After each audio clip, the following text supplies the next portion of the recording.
driving me crazy just looking at it. Combing your hair with your hand gives me feelings I don't understand. Combing your hair with your hand gives me feelings I don't understand. You do this thing when you're biting your lip, it's driving me crazy just looking at it. You know me better than I know myself. I don't wanna live in a world without you.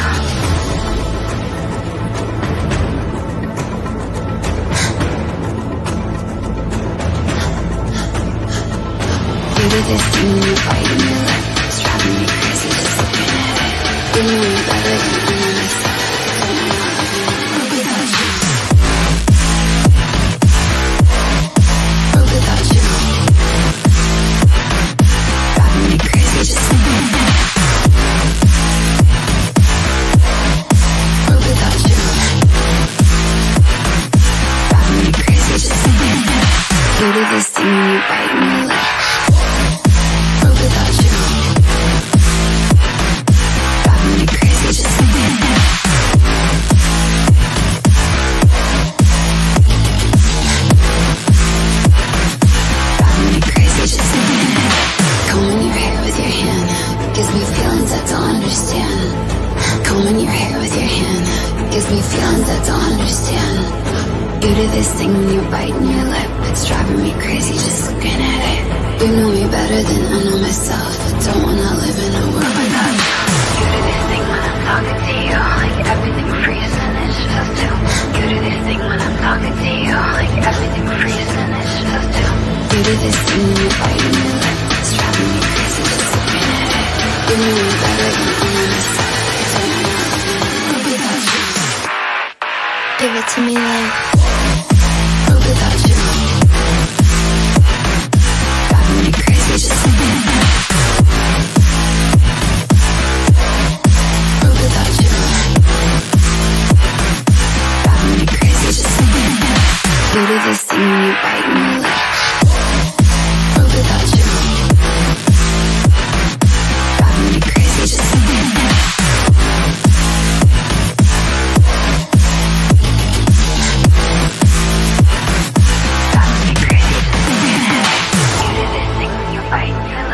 Driving me crazy just looking at it. You know me better than I know myself. I don't wanna live without you.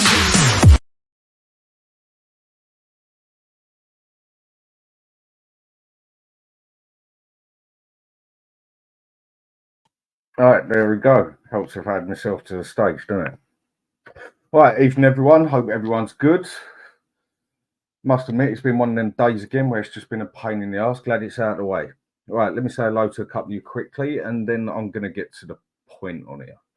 All right, Tony, how you doing, mate? Opal's good. Good evening, Dan in the chat. Unfortunately, we don't have a real leader. No, we don't. Maybe Romero. It's looking like that's the only option at the minute. We don't have a real leader. Maybe Romero. Right now, it's like a blind man, and he's trying to lead a bunch of deaf people off the team. Mate, that's bad. But it's true, isn't it? That is why it is that bad. It is true. I mean, there's a few other ways you could put it, but I don't think you're allowed to say that. Right, Mark Swift, sub to here in Tottenham away. Big up all. Big up to you too. Big up to my Mrs. Beth. Anthony Clark, big up Dan. Hope you are good. Come on. No, mate. Just no. Mr. Gapel, evening, guys. Evening to you too, mate. All love. Yes, big up. Big up to you too. And Scott, big up to all the coys. Come on, you Spurs. And Mark, big up, chaps. Hope all is well. Hope all's good for you too, mate. Lee Moody, hope everything's good for you. Lokeman, how you doing, mate? Hope everything's good for you. Right. Let me introduce my first guest. I think someone's running late, or my co-host anyway. Dave, how are we doing, mate? How am I doing? I am doing that at the moment. It's on Twitter for that one. But yeah, generally speaking, in life, I'm getting through tough times and all that. But yeah, okay, healthy. Looking forward to a good debate with you as always. We've got a bit of an open-ended kind of. Oh, I think you're frozen there a bit. Having me on? Yep, I can hear you now. Yeah, you froze for a second there, mate. Yeah, cool. So with that Liverpool game, we'll go through that one very briefly because I think people are just sick and tired of hearing it. I know I am, but we haven't had your opinion on it yet. So what do you think of that game quickly? Short, sweet, and how you saw it. I mean, Royale starting at the left, surely.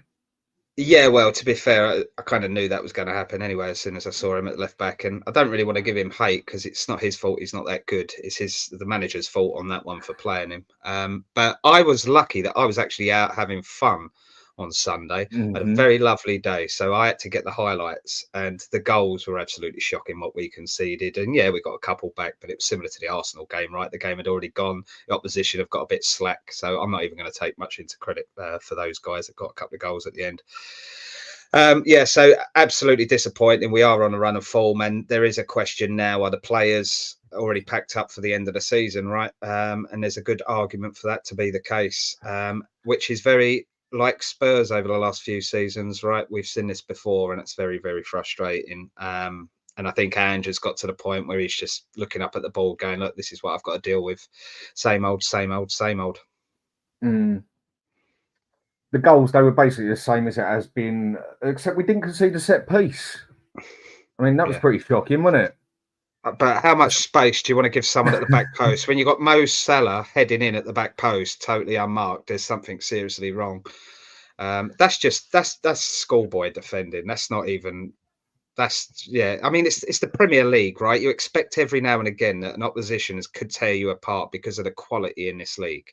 But that weren't even quality. They're just like little clip balls to the back post. They're not even like really good balls in. They're just little clips, and it's just I saw him and I had to laugh on the highlights. I had to laugh. I'm so glad I didn't waste 90 minutes watching that, and I'm sorry to anyone that did. So there's not much we can talk about, right? That was another bad day at the office, another one on a row, and I think the players have already looked at their holidays, and that's scandalous. And we've seen it time and time again the last few seasons, specifically. You know, like it's awful. And last season I went on any streams when it was under Conte, but I was ripping the players an absolute new one. But we've swapped half our squad since, and it's still there. Well, that rotten core of mentality in this club. And I don't want to go too heavy on that, just too far, because obviously we might be getting our main man on that one in soon. But yeah, it's just the mentality this week. It's pathetic. That's why we don't win anything. It's pathetic. Well, it is basically down to the lack of leadership. And we have another guest. Stel, how are we doing, mate?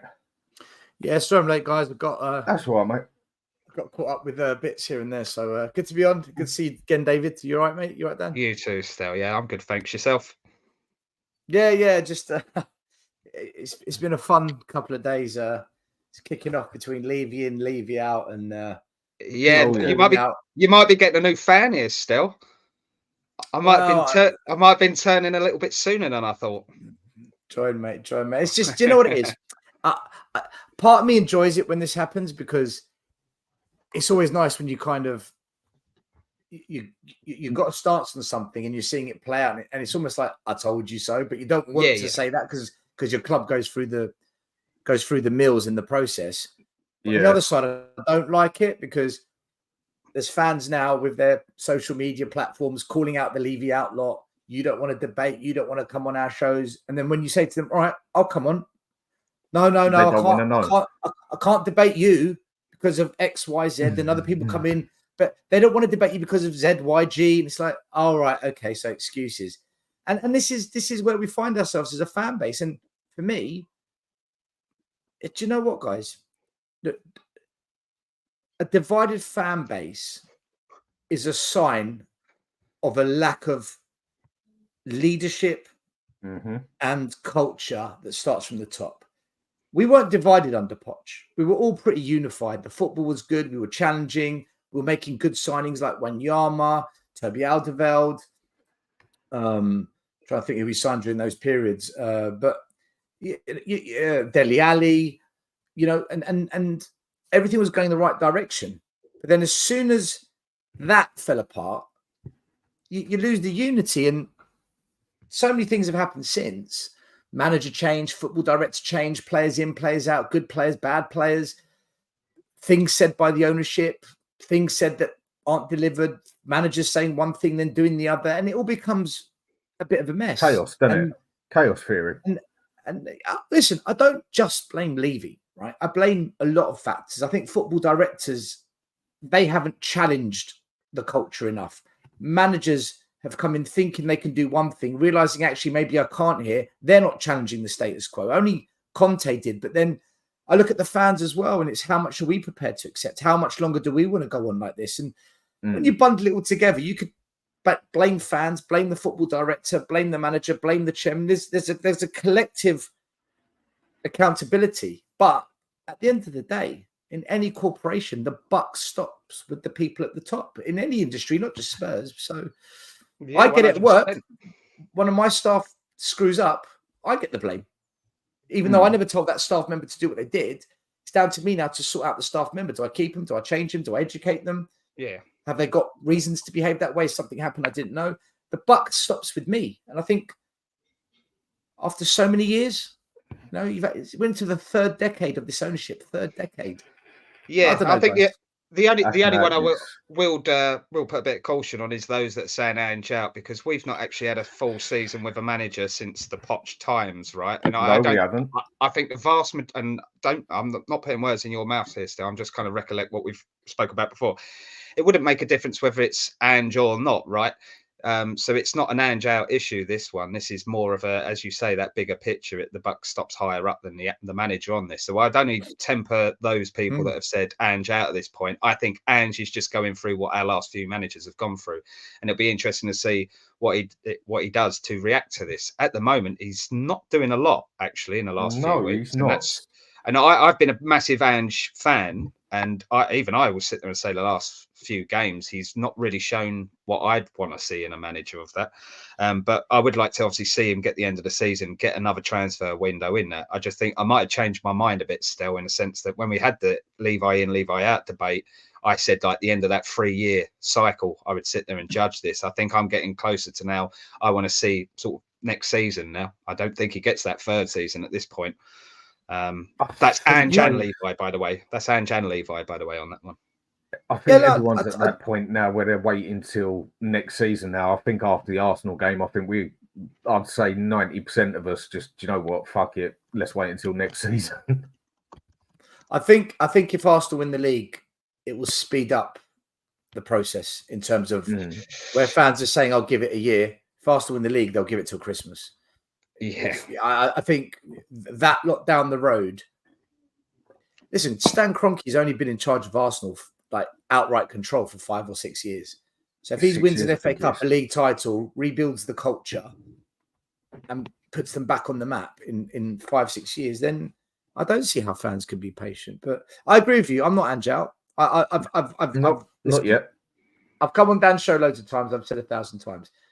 I question his tactics. I question some of the decisions. I question some of the things he says. But because he lost Harry Kane before the season started, that was a killer blow. We didn't replace him.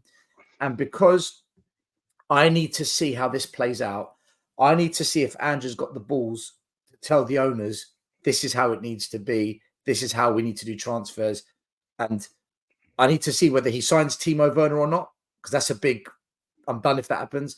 And I need to see what kind of players he accepts, what kind of quality he accepts. I need to see it play out. So that's why I'm prepared to give him maybe not a whole year, but by Christmas, if I'm happy with what I'm seeing in the summer, I just want to see a progression in how we play defensively and how the creativity aspect of our team improves. Because I think they're the two biggest issues: lack of creativity in the midfield and in the final third, and our defensive naivety.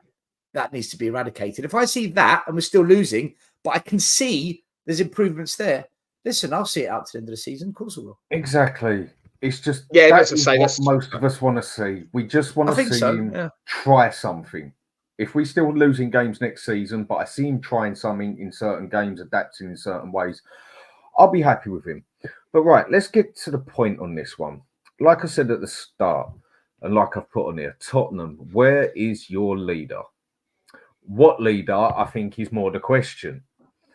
I mean, captain, manager, coach, we all know it takes more than just a few courses or whatever to actually become a real captain, a real coach, manager, you want to put it.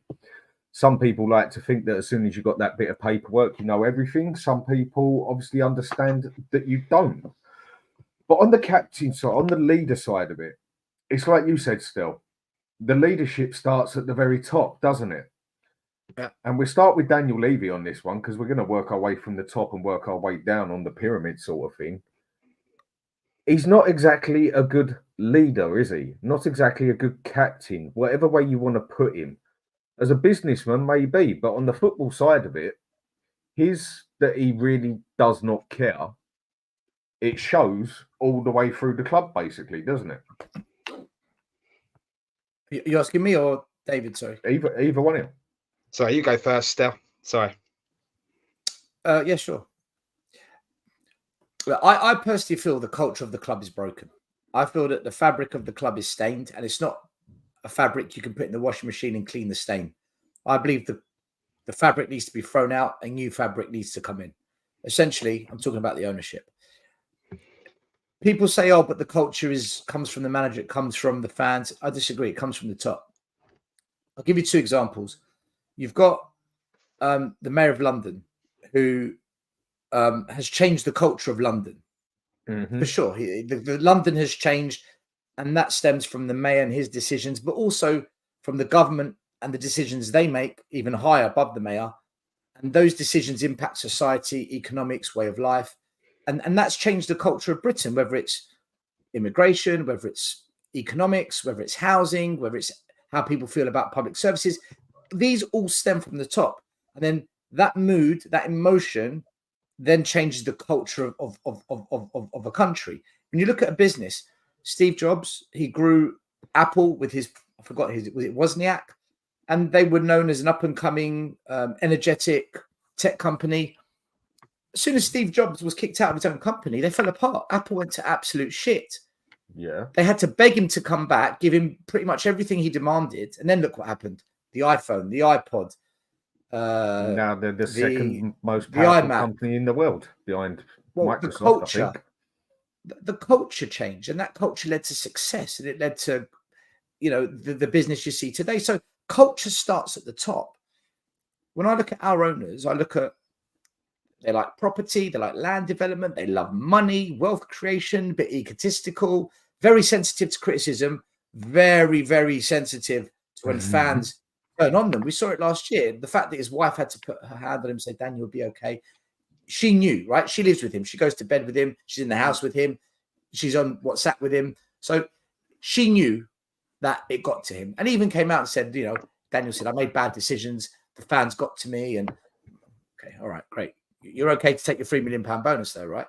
So culture starts at the top. And when I look at Spurs right now, we have a culture of accepting failure, accepting managers being sacked without accountability, accept being hired, letting go of managers when we shouldn't be letting them go, such as Poch should have had a rebuild. Mourinho should have had that cup final. And this culture, this merry-go-round of managers is a result of what the owners have done. And the culture of the fan base has changed to being accepting of it. I think the culture of how we think top four is a trophy and how suddenly fans turn up to a match thinking, "I really, really want that top four prize money. I'm here because I love top four prize money." Is that why you go to football? Is that what it's about? No, sure it's not. But it does look that way. Well, to you, to I, no. But to many others, they would take top four because of the wealth it gives us to buy players over winning an FA Cup. Which we don't buy.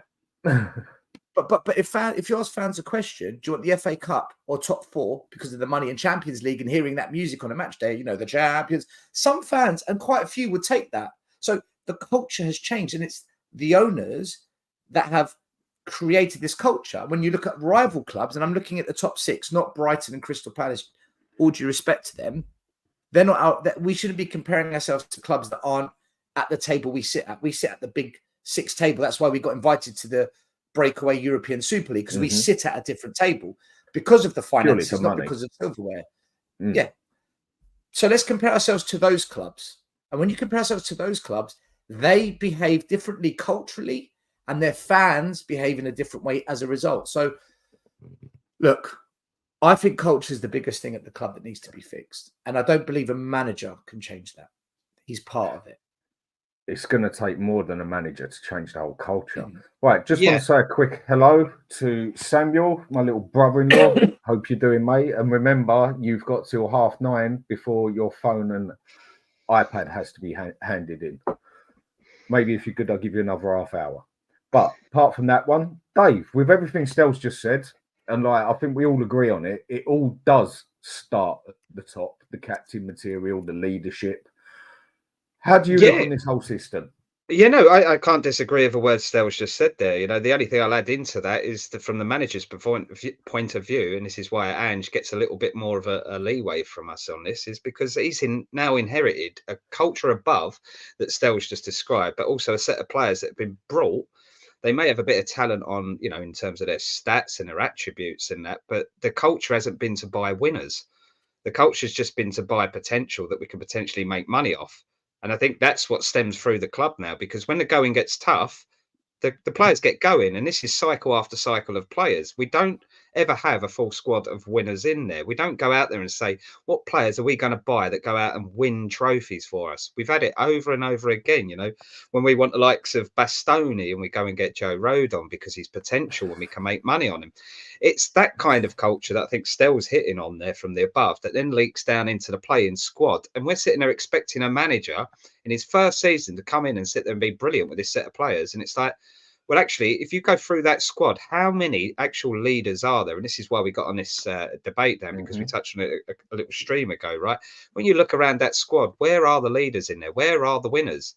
I mean, I look at Lloris as our captain for all that time, right? People would argue he's a World Cup winner. He was a World Cup winner standing, being a spectator behind 10 world-class players, right? I don't want to belittle his achievements because it will still say he's a World Cup winner, but I don't think he was a great leader himself. And I think that kind of mentality was always in the club through the Pochettino years, albeit Pochettino, when he first came in, he got rid of all the sort of characters around the squad that didn't want to try and win collectively, be part of the winning mentality. And he got kind of rid of that and got as close as we've been to sort of being the winning team that we want us to be. But you look at that squad now, there's some talented players dotted around there, but where are the leaders? And that's kind of where we got with this, right? We've got a couple in there. I'd say like the Romero, you can tell he wants to win, even if it's a five-a-side game with his little kids. He wants to win.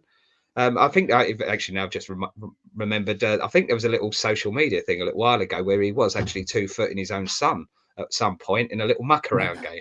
But it's that kind of mentality, that we don't look at when we're hiring players. And that comes from the above, right? So we need to sit there and actually change that and go, okay, yeah, it's all very well and good being talented, but do these guys want to come in and win? Do they come and want to win trophies? And I think we've got a few in there. I think we have made some good signings recently, like the Mickey van der Vens. I get the impression with him, he's an ambitious character. He wants to probably go on and captain his country. Yeah, wants to go on and win things. But he captained under 21s, if I remember right. He captained his under 21s. If he sits there with another year or two surrounded by this set of players that are happy to go, we'll try again next week. We'll try again. We'll learn from our mistakes. We'll go again next season. It's that kind of mentality. And I just think that's where Ange gets a bit of leeway from me, because I think, okay, he's arguably signed some of these, but I think there's also an argument to say that he's also been forced to have some poor decisions in terms of who he wants to buy. Like he probably had Brennan Johnson or somewhere else to pick from, and it's Brennan Johnson was the better of the two, so we'll go with him. It's not gone out there and gone, Brennan Johnson's my first choice right winger that I want. I hope not. Yeah, and I just think that's where I do give Ange, as I say, that bit of leeway. But I think our squad is infested still over the last 10, 15 years with mentality, weak mentality players. And I think that's just been something that's been a consistent under Daniel Levy. And again, that's the culture of the club. It's not been, we've not been geared up to win stuff. We've been geared up to make money. And David, do you know the issue here though, is that I agree with everything you said, by the way, but the one issue I have, and this is where I'm changing my ways towards managers. I've always defended managers, even when everyone wanted Conte out, I backed him to the end. And I took a lot of heat for that from a lot of fans. I backed Poch to the end. I backed Mourinho. The only one I didn't really get fully behind was Nuno, because I knew from day one that was just a joke. He had a timer on him. Yeah, It was just never he had a meant to timer be on that him. one. Ryan Mason is another one I've never been. As soon as he gets the job, I'm like, yeah, it's a matter of time. But I've backed pretty much every manager. But I've begun to not change my ways of backing a manager, because I know there's bigger issues. But this manager in particular, he's saying things that other managers haven't said, such as, I wouldn't have taken this job if I never had the final say on signings. He says things. See, now you're going to hold him to account, because the last manager, Conte, said Spence wasn't my signing. Spence is a club signing. They wanted him. So now you begin to question, well, who's making the signings? Is Conte just saying that, or is it the club? So at least there's a conversation to be had there. But with Ange, where's the conversation? Because he's taking full ownership. We lose to Chelsea. It's on me. It's my fault. I feel that he's being too kind to the circumstances around him. And by doing that, he's digging a big hole for himself, because fans will hold him to account. Yeah, whereas, but I think that's the character of the man. He's someone that will go, no, it's all my responsibility. I'll deal with it. But I don't think deep down that's what he actually means. But it's certain things, Dave. But that's how he's going to be treated. That hasn't done no favours. I he's agree done with it that. to himself. He's done it to himself by standing there and making statements like that. He accepted Belize. He accepted Brennan Johnson. Anyone who comes in here is my choice. So exactly. Obviously he's going to get held to it. What is it, Dan? We're sitting here questioning the quality of these players and their mentality and how bad or how good they are. But the reality is, we've signed 9 players under Ange. 9. Yeah. Conte was clearly upset with the 9 that we signed for him. And Mourinho clearly was, because he was throwing players under a bus after every loss. But Ange, he's playing a very different game. Part of me thinks, is he doing this to get the buy-in from the board, so he's got a better chance of being backed? Or is he doing this because he's just out of his depth? I don't know. I think he's playing a political game. Whereas Conte was saying the truth, when we kind of agreed with Conte, but Conte was sitting there, he knew it was an explosion on the board and he would probably get punished for it. And he did, by getting sacked and getting loads of money. Whereas Ange is probably playing a bit politically more clever on that one. More politically correct. Yeah, he's kind of sitting there playing the longer game with this. What's the point in having a go at the board in my first season, right? At the end of the day, I haven't got enough kudos within the club to do that yet. But as I say, time will tell. I'm not really having an issue with that at the moment. I think the summer's still got to be given to Ange, and I think next season has got to be given to Ange. I just think it's just a culture over that last 10 to 15 years of buying players to make a profit rather than buying players to win titles. And that's essentially what we should be aiming for, because even if we drop short of winning a title, okay, a consolation prize is top 4. A consolation prize is an FA Cup trophy. You know, if you aim sort of 2nd, 3rd, and 4th, then you're always going to sit there be struggling to win anything. Exactly. Right? You've always and at least Ange is saying he wants to aim for the title. It's the first time that I've heard that from a manager in a while. Saying that, that's another thing. He's basically shot himself in the fucking foot again by saying next season we're going to be going for that title. Not just I want to do it, we're going to do it. Yeah, every season. Just out of question to both of you then. Do you think he's actually doing too much talking? Dan, there's a comment at 827. Can you just put it in a timeout? Guys in the chat, bring up anyone's ethnic background when talking about things, guys. Sorry. Yeah, it's sorry, I didn't even notice that. I haven't got. That's all right. It's all right. Just time him out. Just don't do that. There you go. All right. Yeah. Sorry about that. I didn't even notice it. That's all right. When you haven't got the mods, it's a bit hard to focus on both. But yeah, do you think that he does too much talking, and that maybe he should just do you know what, mate? Shut up and get on with it. I actually don't think he talks that much, to be fair. If you actually listen to the content of what he says, he doesn't actually give too much detail away. If you actually think about what he says, he doesn't sit there and go, "Oh, these are our tactical players." He kind of plays it a bit aloof with them. Yeah, I don't know what I'm doing, mate. You know, obviously I don't know what I'm doing. We don't practice set pieces. I guarantee you they do practice set pieces in training. I think he's just playing a game with the media. They're playing up to a character. But I reckon he probably could say more. I reckon if you you really think he wouldn't want to come out and say more over the last few performances? He can't throw those players under the bus because he's still got to get another few games out of them. But he can wait till the end of the season and get them out of the club. I think that's where he's at the moment, and I think that's why you saw him losing his temper as well for the first time. Is because it's literally he can't contain it in anymore with this set of players or a certain set of players in there. And I think you'll see a big. Well, will you see a big clear out? It's always hard to get rid of players, and we've had that debate many a times before. But I think if you gave Ange what he wanted, and I know that's not going to happen, that's not what I'm saying. But if you gave him what he wanted, you would sit there and only see out of our starting 11, about 3 of them remain. I don't think there's many players in that squad that would sit there and remain if you gave him a blank check and you gave him the condition that any single player in the world would come to you, as long as it was realistic. We probably wouldn't get Mbappe, right? So I'm just saying, that's not going to happen, is it? Yeah, exactly. I'm talking a little level of realism, but gave him the blank checkbook, so he didn't really care about the money side of things. I think you'd see a different set of players in that squad. But yeah, I don't know what you want to say on that, Stel. What do you reckon? Do you reckon he does too much talking? Because I personally think he does do a bit too much talking. And he has shot himself in the foot, basically, with a few things he said now. I think he does too much talking about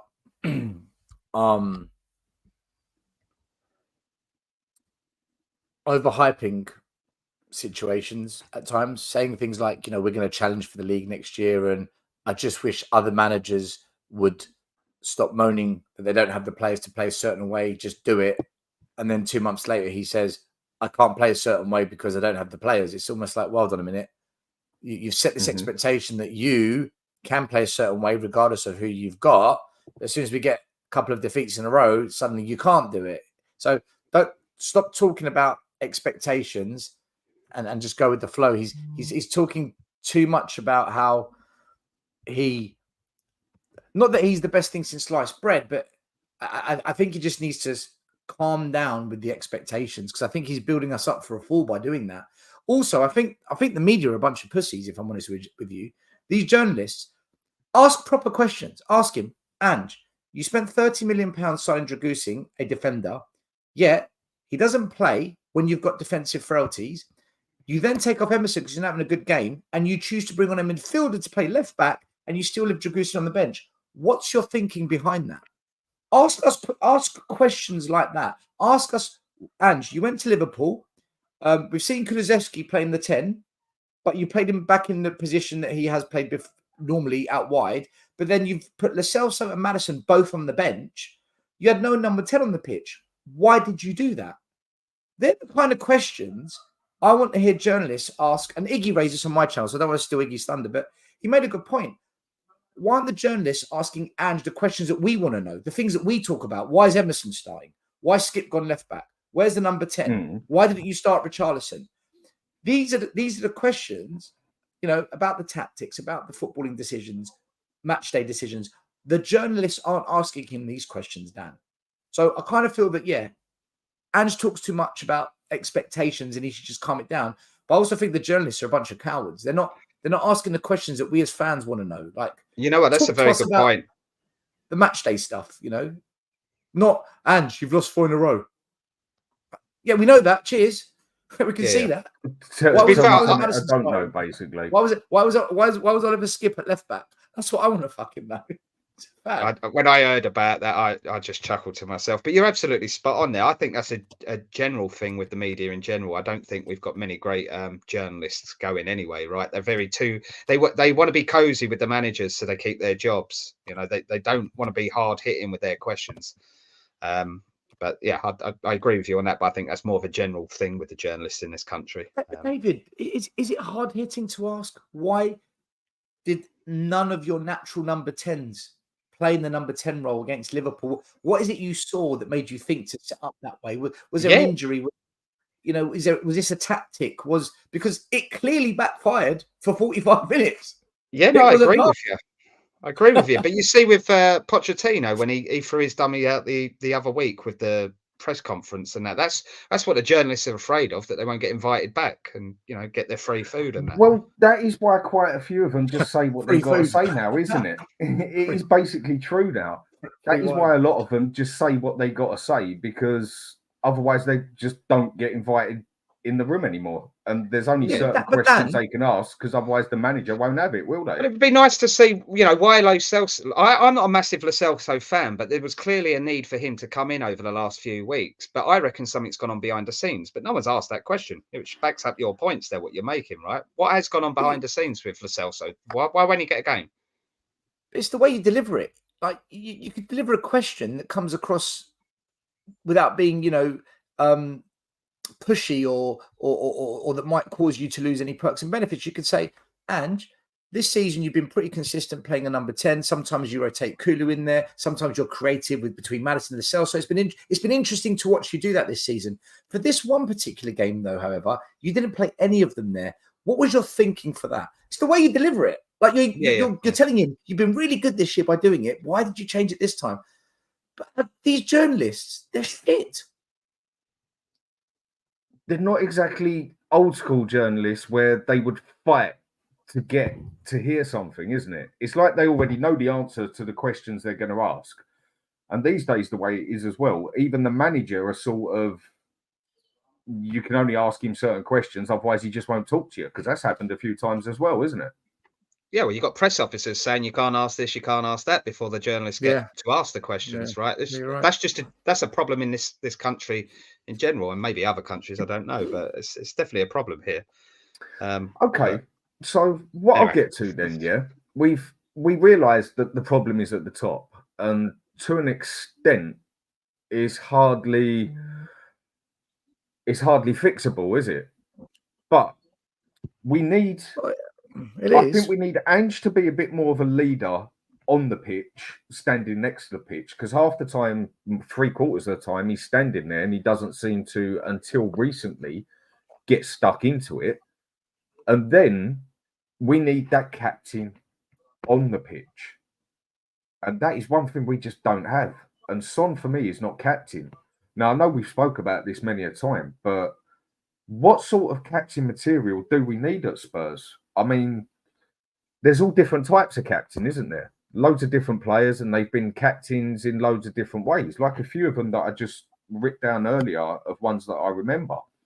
Take Manuel Neuer, Bayern Munich, goalkeeper, captain. Modric, captain. Already two totally different people. And then you could go on to Messi, Ronaldo, again, two totally different types of captain. And then you go back to the old school captain of Patrick Vieira, Roy Keane, Tony Adams. I think that would be more similar to what Romero would be like. You can even go back to Maldini and Puyol. All total different types of captain, basically. What sort of captain do we need on that pitch? Either one. We need someone. Go on, David. You go.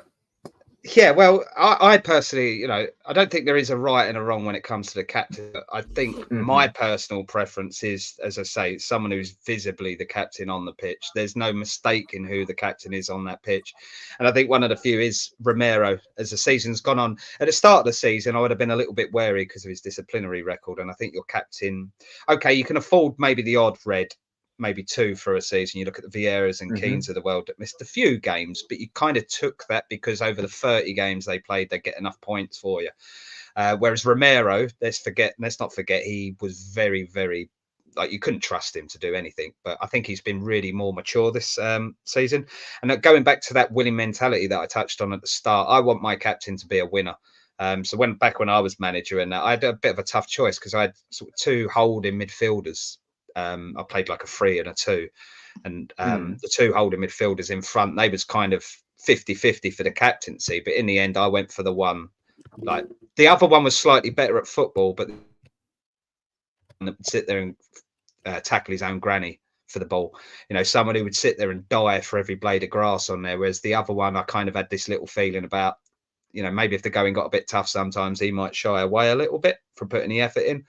And for me, that captain needs to be on that pitch wanting to win every single header, every single tackle, every single pass, every single 50-50. That mentality, even if we're 3-0 down, to sit there and still go through and try and win that next tackle that's coming up. I think we've got too many players that shy away when the going gets tough. I've touched on that before. So I think Romero's the one for me. Now that he's proven this season he's a little bit more consistent with his discipline, he's the one for me. He's a World Cup winner as well. He plays at centre half. I love even my captain to be centre half or centre mid between the two. So for me, that's the one. But we do lack leaders beyond that. I think Mickey van der Ven will become a good captain. I like the way he talks. I like the way he approaches his game, like with the enthusiasm that he shows. But that could just be youth. But I don't think it is. I think he's genuinely a captain for the future as well. But yeah, I'm really struggling beyond that. I think Maddison goes missing. I think because you can have a captain that's that creative driver captain, right? You know, when we talk about different styles of captains, I mean, I wasn't a massive David Beckham fan, but I could see why the argument is he was a very good captain because he kind of took the ball and led by example with the ball at his feet. I get why captains like that can exist and thrive. But for me, my personal feeling is I want that player. He doesn't have to be the best player. He just needs to be a player that for 90 minutes wants to win everything. But he's also not afraid control of it. Yeah, and he's not afraid to sit there and go, you're not doing your job properly and pull him up on it. Not to sit there and go, okay, we'll talk about it in the dressing room. No, if he's not doing it on the pitch, you have to deal with it there and then. You know, and have a go at the manager. If the manager's not changing something, I'm going to shout at him. You know, think Roy Keane and hurt each other from across the pitch. I know their relationship exactly a little bit sourly, but it was so successful, right? And I think it was essentially this. Without trying to waffle too much, the captain should be the extension of the manager. So you've also got to consider the manager's temperament, the manager's kind of style in that as well. So I think because Ange has had a massive Southeast Asian kind of connections, and obviously the Australia part of the Asian qualifiers and that as well. That's where his kind of background is, and I understand why he's gone for Sonny in the sense that I've got a couple of good friends from like Hong Kong, and that's a slightly different area, but it's a very similar culture. And you know, they've stayed over my house a few times and that, and their culture is a very respectful one. And I can sort of see why he's done that, because that dressing room when he picked it up was a very fractious one. I think is the correct word I'm looking for. It was broken, and he's picked basically a healing captain that will bring everyone together. And I think that's worked up to a certain point. But I don't think that works when the going then gets tough again. And I think that's where we need a Romero. But that's just my personal opinion on that. The player hasn't even got to be a quality player. I mean, someone just mentioned it on here and I wrote it down. Here. I can't even try and pronounce your name, mate, so I'm not even going to try. I'll probably bite my tongue off in the process. But Henderson. Dope Boy Jr. Okay, there we go. Dope Boy Jr. I'll try and remember that for next time. Henderson, to me, he was a very mediocre player, but he was a very good captain on the pitch. I thought so. He doesn't have to be the best player on the pitch, does he? To be a captain. I mean, still, what sort of captain do you think we need on that pitch right now? Because like I said, there's loads of different players that are different types of captains. What sort of captain do we need on that pitch? We need a tough nut. We need a John Terry. Jordan Henderson was a pretty tough player on the pitch, you know. Roll up your sleeves, heart in your sleeve, can be aggressive. You know, it's something that's got out of the game recently. Like the modern day captain's a little bit more, I don't want to say soft, but it's not that hardcore tough guy that we grew up knowing a captain to be. You know, it's almost gone woke. Yeah, politically correct, bit woke, but it's still a competitive sport. It's still, you know, it can get fiery. You need people that are going to put up that fight. If you look at is Rodri the captain of Man City? I'm not actually sure. I think I don't know. It might be De Bruyne. Ruben Diaz. I honestly don't know, to be honest with you. Might be De Bruyne in my mind, but I don't know. I mean, Arsenal, I think it's Odegaard. I could be wrong. I don't even know. But it is Odegaard. It is Odegaard, yeah. See, so that proves me wrong. Like the modern day captain, Odegaard's not that guy. I don't know. I don't know if captains are as important anymore in the modern game. But in England, we put a big emphasis on it. In Italy, they don't have a big emphasis on the captain. It's not. Yeah, I something think they're that's saying massive. Kyle Walker in the comments for Man City. Is it Kyle Walker? Okay, yeah, he's a No, tough I guy. thought it was Kevin De Bruyne off the top of my head, but I don't really follow other teams that closely. But one fan says Walker, one says Diaz, the other one says Carl KDB. Yeah. I don't think the captain. Look, I'll tell you this now. When I played football and I played in teams that won silverware and I played in teams that lifted trophies, yeah, we had a captain, but you know what? It was down to me, without my captain shouting, to raise my levels, to self-motivate, to want it. Right? If you've got 11 players like that, you don't need a captain. But do we have 11 players like that still? That's why I think we do need a captain in there. But that's do we even have one like it? But if you had a captain, can he make those other 11 suddenly want it? I don't think so. I think it comes from within. I think you're born with that fight and that winning spirit. You've either got it or you don't. You look at John Terry back in the day. He was a leader, he was a captain, but look at the players they had in that team. Didier Drogba, animalistic. Lampard didn't need captaining. Yeah, no. Peter Cech, he didn't need captaining. So I think we overemphasize it. Do you know what it feels like? We're just looking for something, and we think that will fix it. When the reality is, we just ain't got good enough players. I agree with you. I just think when the going gets tough, you really see the lack of leaders. We're a great football team when everything's going well for us, right? You only have to look at the start of this season. When our tails are up, we're a really good football team. But as soon as the going gets tough for us, that's when our players hide. And that's where I think we need the leader. Is to sit there and pull them out, like call them out. Do it publicly if you need to. Like on that football pitch, go grab them and say, "Wait, you're not doing your job." That's my personal gut feeling is where a captain would be needed. But you are right. If everything's working well, when you've got 11 players on the pitch that are 11 winners, then you don't really need that captain. But we don't have a couple of leaders. I like Bentancur. Someone put in the comments Bentancur. I think if he's fully fit and fully firing, I think he's got the captaincy material inside him. The way he's been playing, though, Dave, I don't know if he's going to come out of that injury. That's what I'm worried with him, and that's what we were all worried about, because that ACL injury can change anybody. Do you know what? I'm a big believer that the captain should be at the back because he can see the whole pitch, right? That's where I prefer my it. Preference midfield or defence, not a goalkeeper, not a striker. You've got a World Cup winner. That's how I prefer it. I agree. You've got a World Cup winner who's aggressive, who has got a bit, experience now. Romero, maybe give it to Romero. But likewise, I think Mickey van der Ven. I think he looks like he's got captain material about him. Yeah, I think so as well. Yeah. And in he these was at games, under 21s. And the thing is, well, there you go. And the thing is, if you look at the recent results, Arsenal was shocking. You could actually say, well, out of that really poor game, Romero and Van der Ven actually were the standout players of a very dross effort. And you could almost say that in most of the crap games this year, they're the ones that maybe stood out as giving us more than the rest. So maybe one of those two would make a good captain for us. Yeah, but I think what we're highlighting is there's not many in there to choose from. And I think when you've got sort of Ange in the middle as the manager, you've got above him Levy that's not sitting there demanding titles. He's not demanding trophies. He's making money. And then below that, we're buying players that are not naturally born winners. They're sitting there, with potential perhaps. Then poor old Ange, he's in a bit of a tough spot with this one, right? But then you could argue buy better players with better leadership qualities, right? So, I mean, there's a lot to it, Dave. I contradicted myself, and it wasn't until recently that I realised the whole time it was right under my own bloody nose. I've always preached on about the two I always bring up in the Premiership is Patrick Vieira and Roy Keane. They are my ideal types of captain. Those days have gone back to There I even go back to Tony Adams, John Terry, everything you said. I said I wouldn't have Romero as a captain because on those days, he can be a bit of a liability to the team. And I think that was just me being a bit null-minded, basically. I was just still pissed off with him for what happened at Chelsea.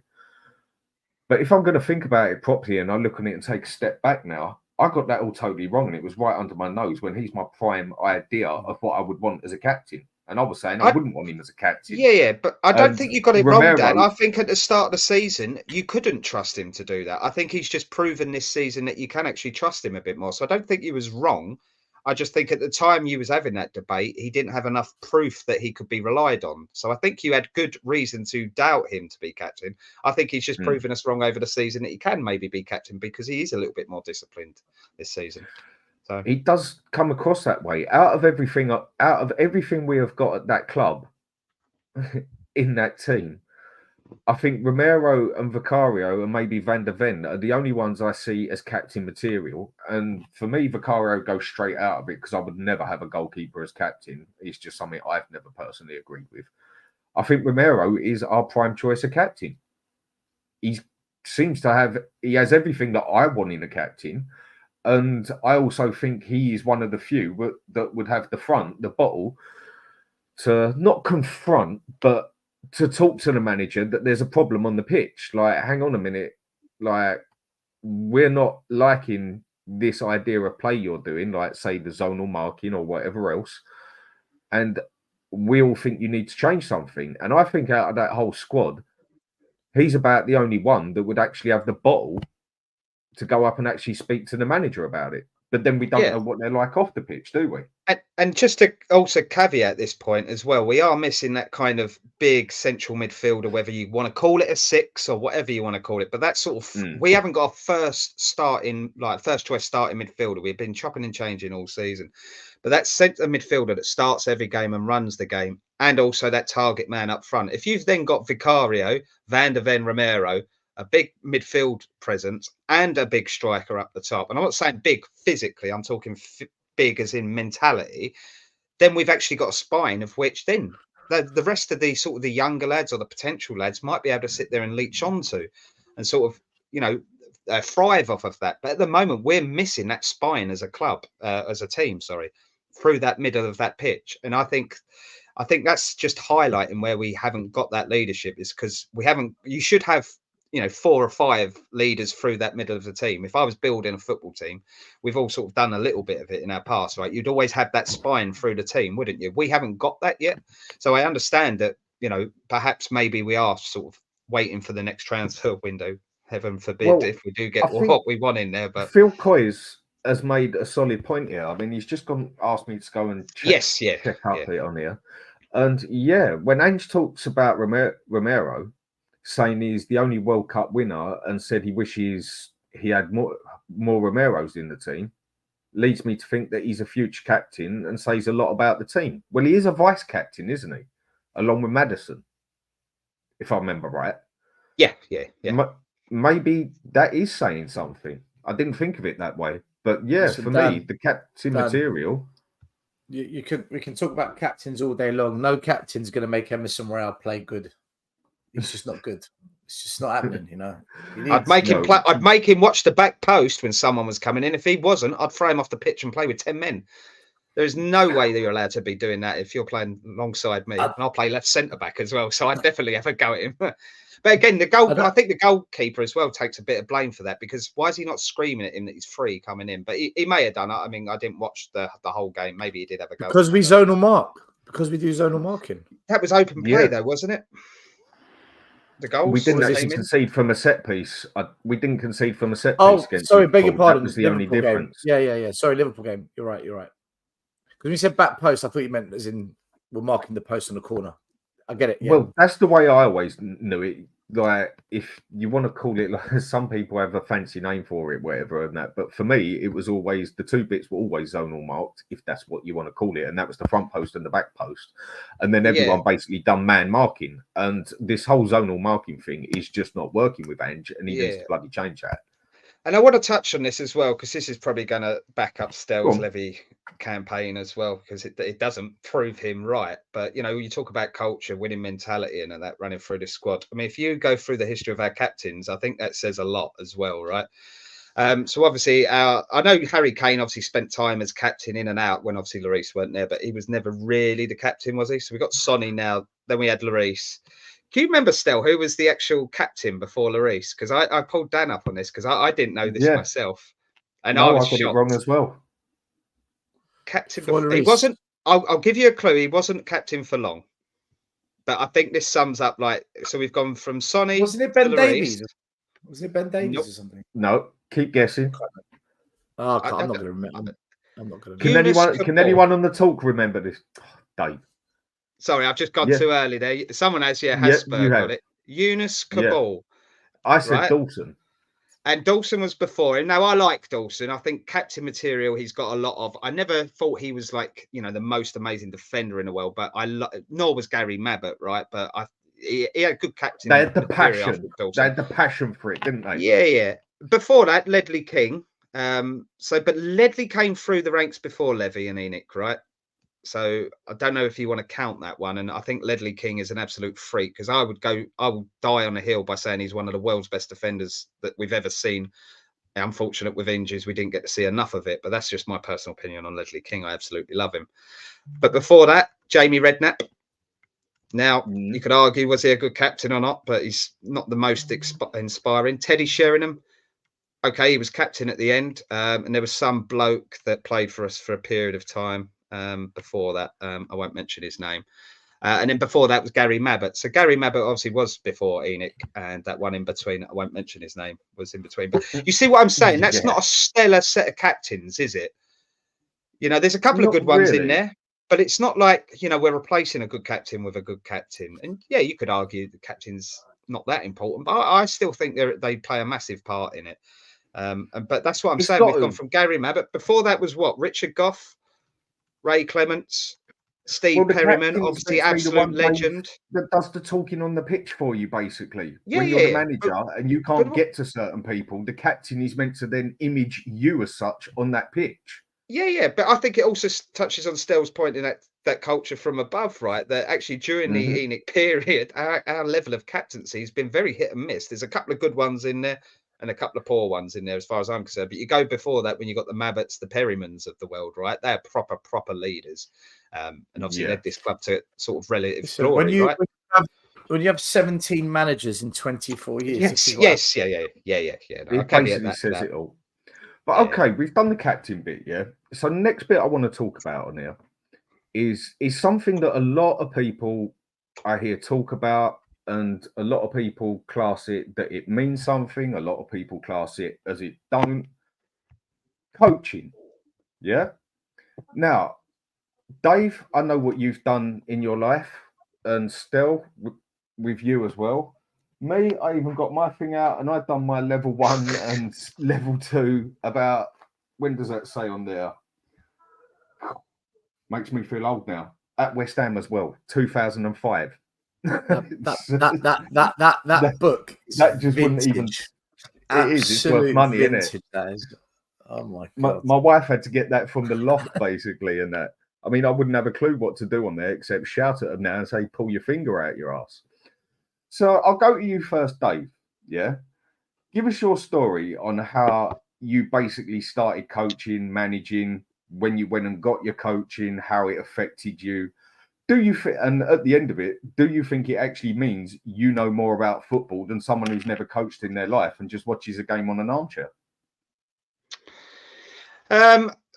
Better or worse is a hard one. I'll say it just gives you a slightly different perspective. And I touched on this last time. So someone who's played a game, even at Sunday League level, knows more. They have a different perspective than someone. Well, not everyone has. Some people physically can't play football, Dan, right? Some people. No, I just said what we have. Oh, right. Sorry. Yeah. Sorry. I thought you meant, we've all played football. No, obviously some people haven't had the opportunity to go and play football on a football pitch. So I think once you've stepped foot over that white line, you have a slightly different perspective because you know what 50-50 feels like, even if it's the bottom level of football, right? I think it's only when you get up to the top levels that there's an absolute difference in class.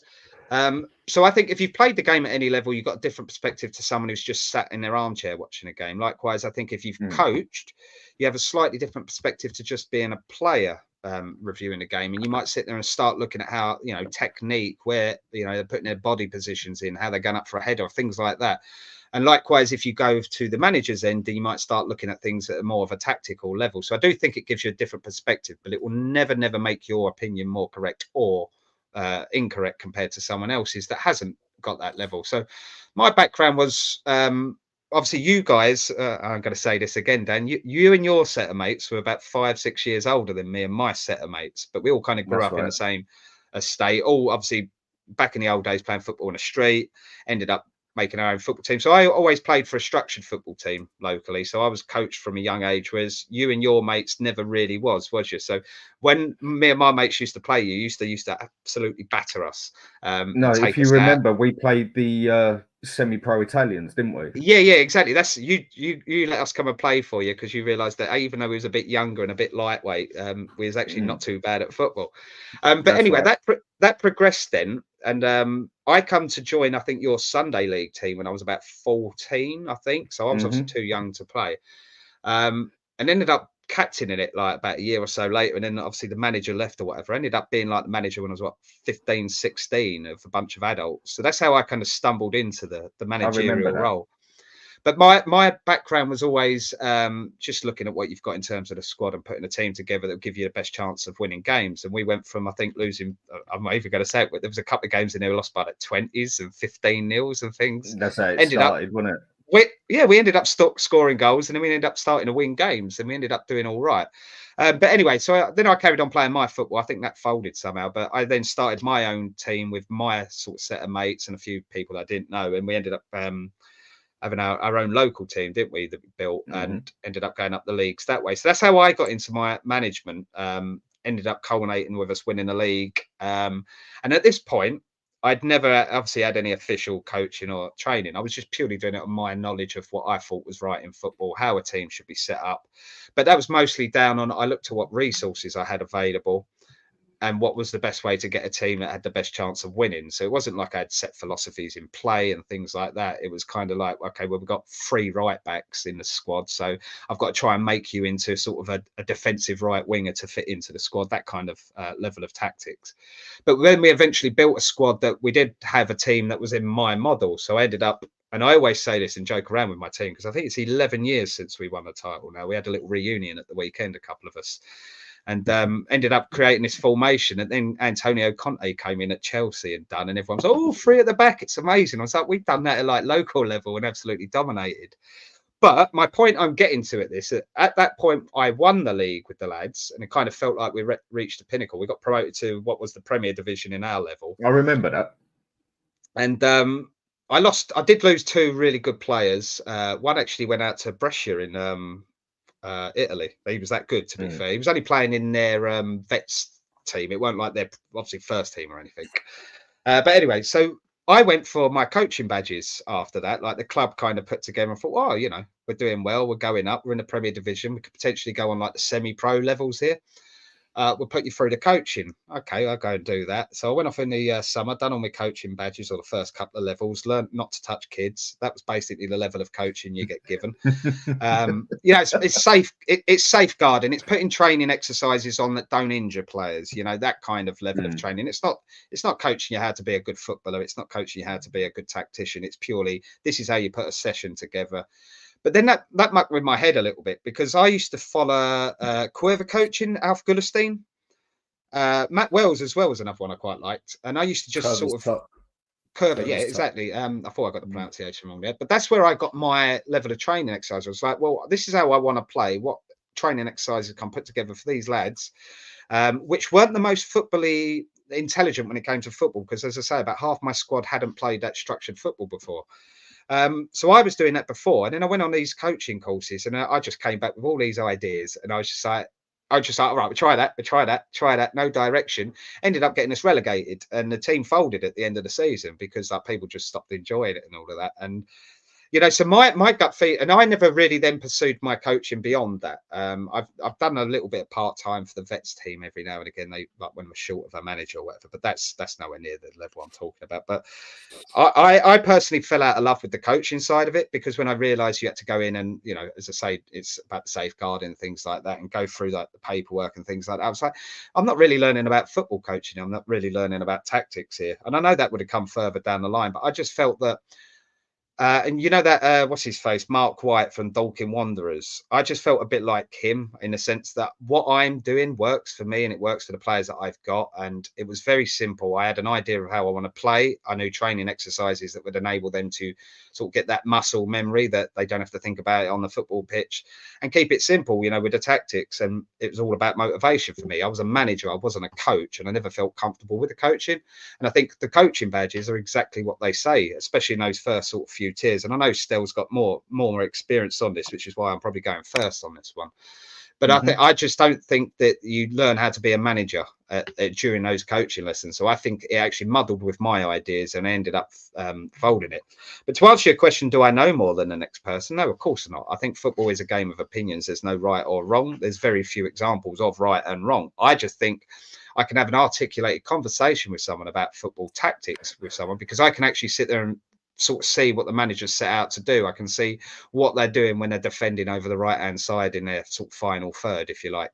And then the other thing that sort of started annoying me was all these new terminologies come out. And I know why they've done it, because they want to kind of standardize coaching and make it easier then to put out to the masses. So if there is a set way of calling something one thing, let's do it that way, because then it's easier then to grow out to like schools and things like that, and you know, coaching classes and things like that. If we're all calling it the same thing, it's easier then for people to understand, learn, and then teach other people. I totally understand the thinking behind it, but I was just seeing a shift in, it was like all these fancy little words coming out when it was just like, well, you're kind of missing the point. You know, at the end of the day, a manager's job is to go out and win the game of football. The coach's job is to make a footballer better. Or a set of footballers better. And I kind of felt that I preferred the managerial side. I didn't find myself doing that great at the coaching aspect. I couldn't really make people better players as such. So I just fell out of love with it. Did you actually find that once you've done the coaching, it actually made your job harder? It did, because I didn't implement it correctly. So I came up with all these ideas, and I thought, because I've got the FA teaching me this, and it was Andy Hasselentine, who's obviously a Gillingham legend. So that's where I've done mine. And he's obviously been a player, coach, manager. He absolutely loves his football. Really, really nice bloke as well. Really top man. Can't speak highly of him. But as I say, I came back with my mind all muddled, thinking, I've been taught this by the experts, therefore I'll implement it. But I didn't have that light switch didn't go off and think, well, just because you've given an example of something that is you know, a good training exercise for a set of people, you've still got to ask yourself the question, does it actually apply to the people you're applying it to, right? So to the people I was trying to train, no, it had nothing to do with that. And I think that's where the experience, which I think Stell's got like probably a lot more than me, well, I know he's got a lot more than me on this, where you sit there and you don't, you know, just because you've been taught something doesn't mean you need to utilize that thing you've been taught, right? It's the time and place where you need to do that. And then you start learning off other people and how they articulate their ideas across to people. And I always found myself, if I'm talking what I believe and what I'm trying to do, I found it easy to articulate to the players. And if it was easy for me to articulate it to them, it was easy for them to understand it. I just felt that when I took the coaching badges, I just then didn't really know the message I was giving across to the players, if that makes sense. And it just confused me, but that's a personal thing. That's not to say coaching badges are bad or they make you less. I think they do make most people better. I just don't think they're for everyone, to finish that off. Okay, Stel, your turn.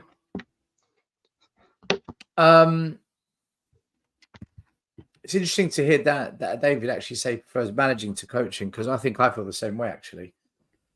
I would say I just wanted to change a career. I've always done something football-wise, whether it's a hobby, whether it was a university dissertation. Even my lecturers at university said to me, you know, you need to do something in football. I was never good enough to be a pro. Semi-pro is the best I ever got to. What's that? Are you a pro or not? Semi-pro is just a posh way of saying you're still shit, right? You're not, unless you're a professional. Come on, let's have it right. I wanted to start my own soccer school. I thought I could start my own teams and work with youth. So you had to do your badges, which I went and did.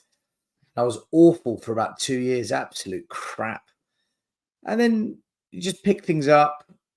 And then I was very lucky that I had an unbelievable instructor for my level two, who, my God, he just liked me. I was just lucky. We got on, and I learned more of him teaching me what wasn't in the FA syllabus than what the FA syllabus says you've got to learn to pass.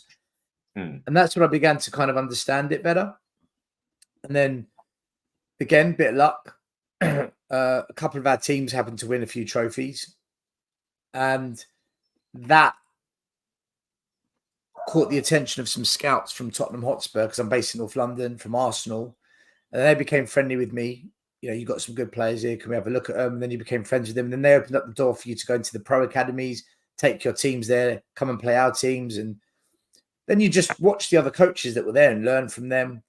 And then other clubs would be there. So then the guy from Charlton Athletic would come over, a Chelsea scout. And then you start building up a network of scouts and recruitment officers. And then once you become a bit of a regular in that world, you get to meet people higher up, like the football academy directors. Then you are introduced randomly to people that work in the club at a high level. You become friends with them. You build up your connections in that way. And then I ended up doing some work up at St George's Park. I met the late Ray Wilkins, who was an absolute brain and a half. Ray Wilkins, I'll tell you now. Absolute legend as well. Mate, he's a gentleman. Sitting at his table, just listening to him, I think I learned more in 2 hours listening to him than I did in about 2 years before that. And then through that, I met people that were England badge affiliated. And that opened the door for me to go to Ajax Amsterdam. Spent a bit of time at Ajax Amsterdam, just learning, observing, speaking to coaches there. That was out of this world. Bit of time, I think it was 4 or 5 days, Deportivo La Coruña. Don't know if you've heard of them, Spanish club. Yeah. They were big back. They were really big at one point. At one time, Yeah, they used to be really big, didn't they? Yeah. Back in the day, they were good. And then I was offered a place to work in a pro academy, but I said no, because I was just earning more money doing my own thing, because my business scaled up. I thought, do you know what, financially, what's the point? And then I was offered a job with the FA, which I declined, and they really, really wanted me to join to help them restructure stuff. And they felt that I was the kind of person that could help them and some other coaches there that really wanted to change things. And I said no, because I wasn't a fan of the FA at the time, and I'm still not. It's, if you think we've got yes men at our club, the FA's a big yes man mentality.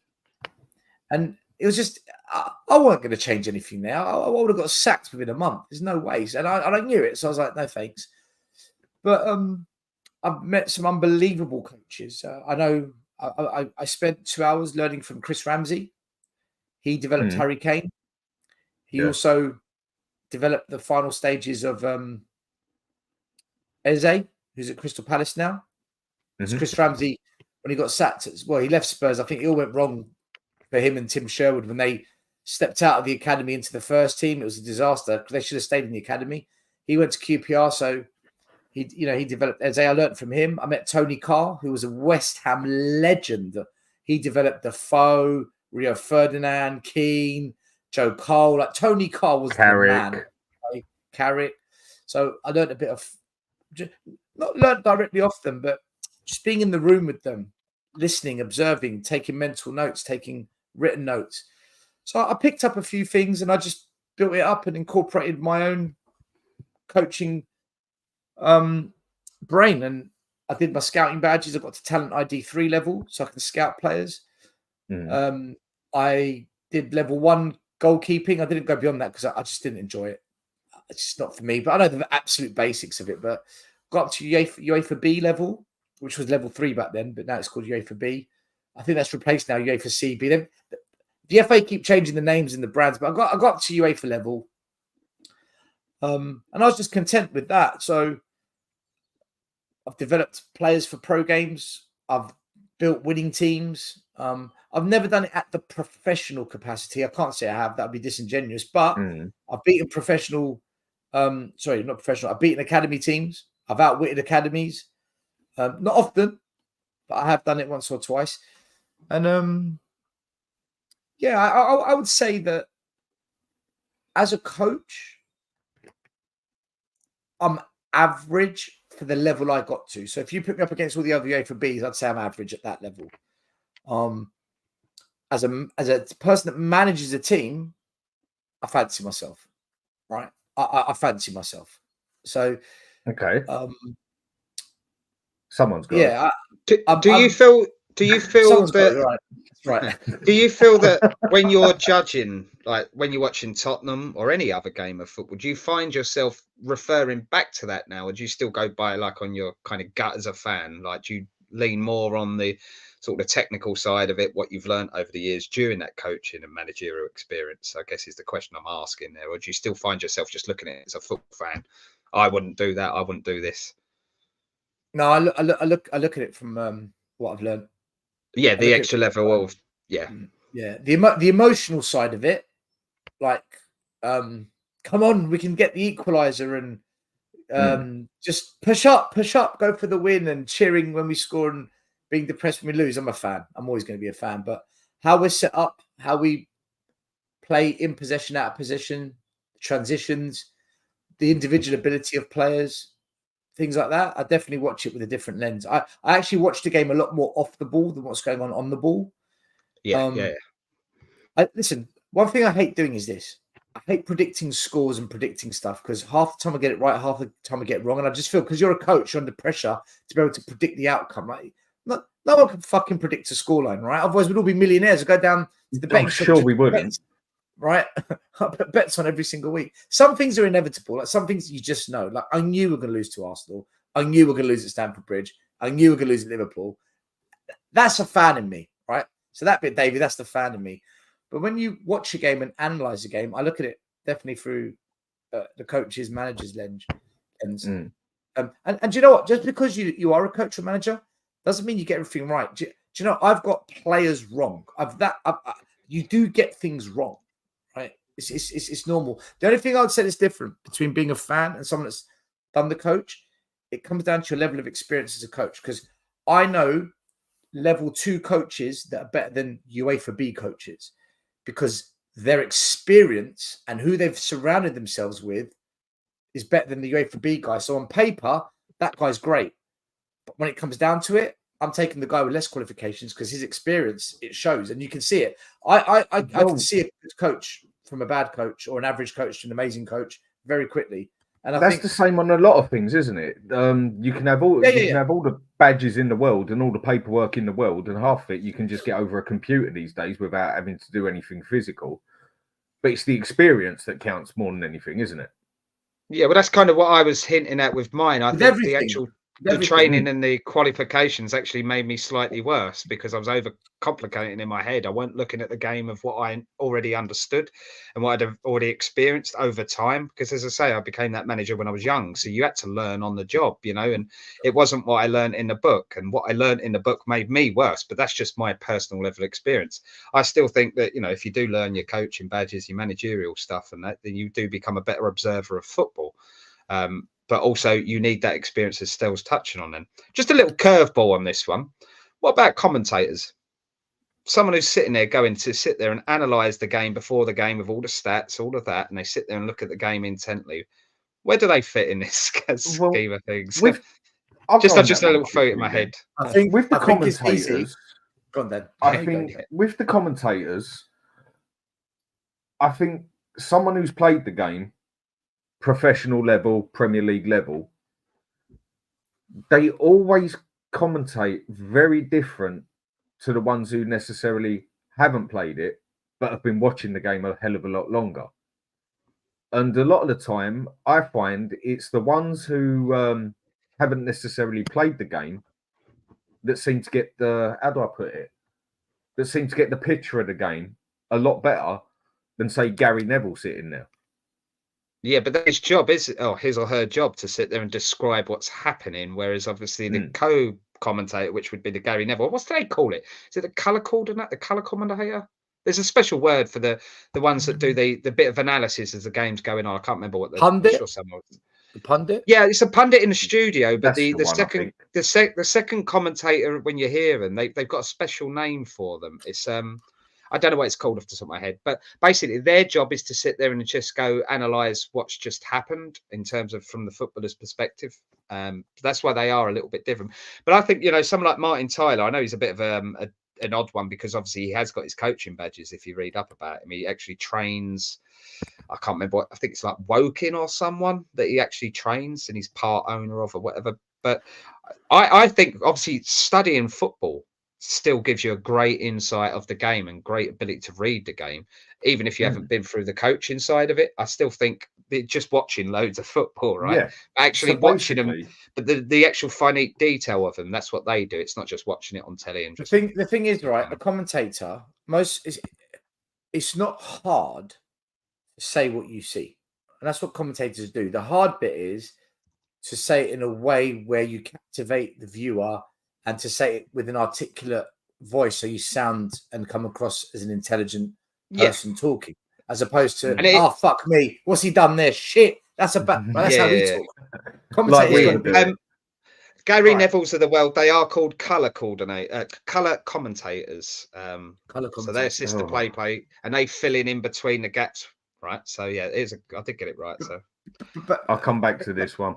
If you put the commentator in the dugout and said, right, prepare the team, coach them, drill them, manage the game, they're going to fall flat on their face most of them, I think. But what I mean is they can interpret a game of football and what's actually happened in it quite well, right? Because they've got the experience of watching all those games. They can see how a game has developed and where the things have gone wrong and that. They just might not be able to do, as you say, set up a team and the thing is, right? The thing is, okay, so there's three things that we just don't know when it comes to managers, right? Number one, the most important thing is you've got to know your player. Getting to know your player is fundamental to everything. What kind of learner are they? Are they a visual learner, an audio learner? Just let me How do it. How do they learn best, basically? Correct. What's going on at home? What's your upbringing? What your influence is? What motivates you? So you need to get to know the player, and that takes time. That's the hardest thing as a coach, even a manager. Then it's a case of your ability to transfer knowledge. That's all you're doing. All you're doing is transferring knowledge. The best coaches, the best managers are the ones that have got lots of knowledge and they know how to transfer it. If you can't transfer the knowledge, how are you educating? How are you leading, right? So that's the second thing. That's all you are. You're just a teacher of football. So get to know the player, being able to transfer knowledge. And the last one is, and sometimes it's just instinct, it's being able to spot the small details. It's just able to spot small things. I'll give you a really basic thing. You've got a really good winger. He's up against a wing back, and the wing back's just pocketed him. Okay, he's pocketing him. Play him on the other wing. Let's see if he gets more joy on that side. Just seeing that and being able to make a decision and not waiting 60 minutes. That's a very simple thing I've given you as an example. Are you able to spot small things like that? For example, there's players sometimes they're walking and they just kind of rub their knee a little bit. And then 5 minutes later, they rub their knee again. Right. Are you injured? Is he injured? Because no player wants to come off. I want to play. I'm a footballer. I want to play football. Okay, I'll walk it off. But what if you're injured? You're going to cost the team here. So and you're going to damage yourself more. Exactly. So it's being able to spot the small details, but these small details, they're happening all the time. So when we question managers, we don't know what they know about their players. We don't know what small things they're spotting. You know, sometimes, or even in the match, like something might happen, and you think, why the fuck is he playing Oliver Skip at left back? Like, why have you done that? He might have spotted something that none of us see, and he's got his reason, or it might just be out of stupidity, which is why we're here discussing and questioning. But until they're asked the question, we don't know. But they never asked the question. So I think they're the three things I would say about managing and coaching. Get to know your players, your ability to transfer knowledge, and it's the small details that most fans, they just don't spot it because you're not trained to spot it. You're not constantly managing or coaching to spot them. And those three things, if you get them in your bag and you're really good at those three things, you'll be a half decent manager. You'll be a half decent coach. There's no doubt. And it's hard, by the way. Easy for me to say it, hard to go and do that now. Like anything in life, we can talk about playing the piano. If you just do A, B, and C, but it's not easy just to go and learn a piano, right? It's going to take a long time. And exactly that, and that's what I say. Like I got promoted, won a league, thought I was amazing, but learned a lot more when we got relegated the next season about myself. That's for sure. You know, I think that's the thing. That's the thing in life in general, right? You learn more about yourself in adversity, right? But yeah, it's an interesting debate, this one. I don't know if anyone. So with that, yeah, I was just looking at doing this basically. I mean, I'm going to go back to Spurs in a minute, but just for a bit of information for people who watch the game as such, and that just because you've actually got your badge that says you've done a bit of coaching, it doesn't mean that you know any more than the person who's been sitting there watching the game for 30, 40 years, than 50, 60 years themselves. Depends what level you've got, what your experience is. Mm-hmm. That's what it comes down to. Like, technically speaking, if you're a good coach, you should know better than the person that's been watching for 40 years. You should. But again, like I said, it depends what level you've coached at, what your experiences are. It's not black. It's not a black or white answer, Dan. No, exactly. I'm a qualified coach, but I'm a crap coach. so I don't admit that. But maybe you're crap at your level, right? But I bet you there's coaches below you that look up to you and say, "Fucking hell, I wish I was like him." I'm telling you. Potentially, if I was continuing it, but I will stress I don't actively do it anymore. But I mean, when it comes to my side, yeah, but can I say that? Can I say that? Sorry to interrupt you. We did a show the other day where David broke down how we did change slight formation, and he did change the defensive and inverted fullback structure, and he mapped it out, right? Mm-hmm. Now, David's sitting there saying, I'm crap coaching. Do you know how many people that watch YouTube, how many people go to stadiums that wouldn't be able to put that together? They haven't even spotted that or know to look for that. Right? Now, that what David did there in the coaching world might be quite a basic thing, but 99% of fans can't do that or wouldn't know to look for it. And that's what I mean about the small details. He spotted it. David, that's exactly what I mean. You've spotted those small details. Most fans don't have that. Not because they're stupid or they don't know football. It's because the brain hasn't been conditioned that way.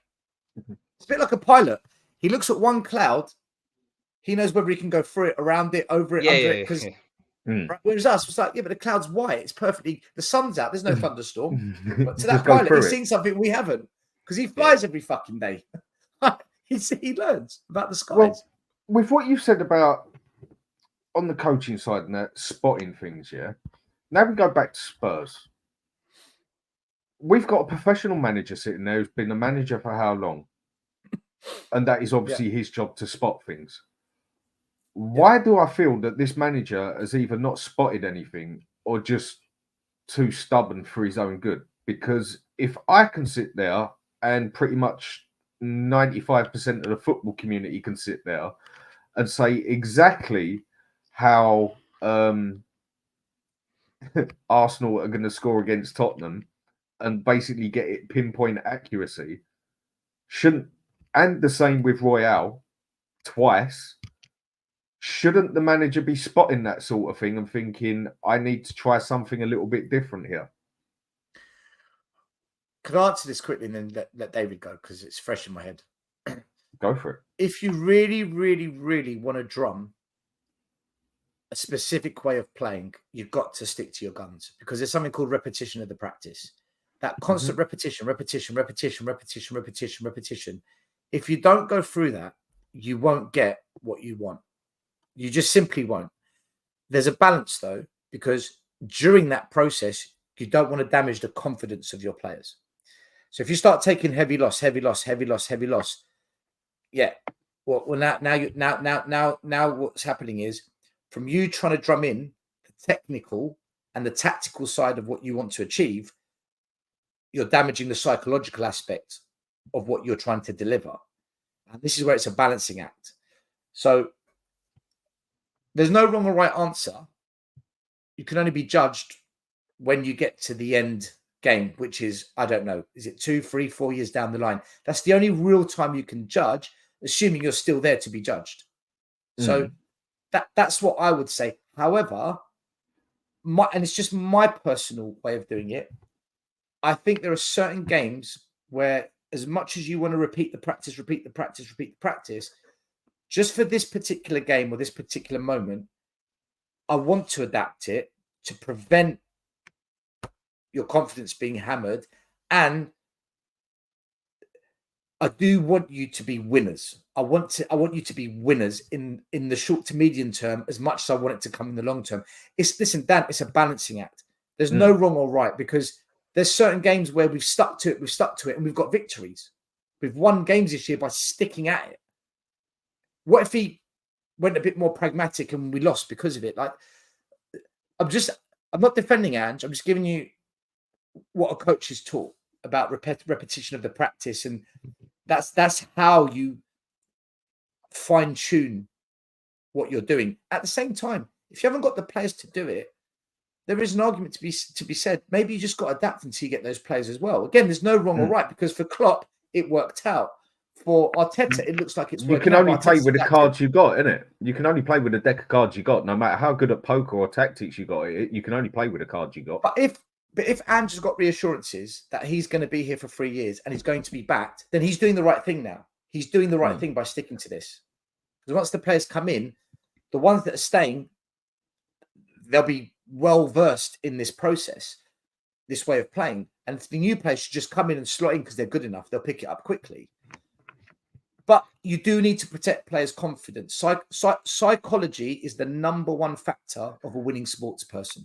Psychology is number one. Attitude, mentality, being punctual, things like that. It's number one. You've got to protect that. And at the moment, I think it's been damaged. I think that it has been damaged. And you see it when players are arguing. In a big way. We'll find out next season if it's a big way. We'll find out then. But there is definitely questions to be asked. Absolutely. But I get what Ange is trying to do. I do get it. But at the same time, I've questioned it, Dan. I question it as well, because you can't just get blamed 4-0, 3-0, 2-0, 4-0. You can't just accept that either. You can't. So, look, I'm just trying to be balanced with my answer here, because I do sympathise with what he's going through. But at the same time, you can't just take these big heavy defeats back to back and say that's okay. That's not okay. So there's certain times in the game where surely he has to adapt. And this has been my argument the whole time. I get that you want to hammer it into your team. This is how I want you to play. But when you're in certain circumstances, and the ones I use main is the one against Newcastle, where it was blatantly obvious what was happening, shouldn't the manager be good enough to say, okay, this isn't quite working now, come back 10 yards, soak it up a bit, and then we'll put the pressure back on them? Whether it's people call it a plan B, whether it's people call it knowing how to play the game. And he just doesn't seem to do anything like that. Have you seen Bayer Leverkusen play football this year? By Xabi Alonso's team? Twice, against Dortmund and Munich.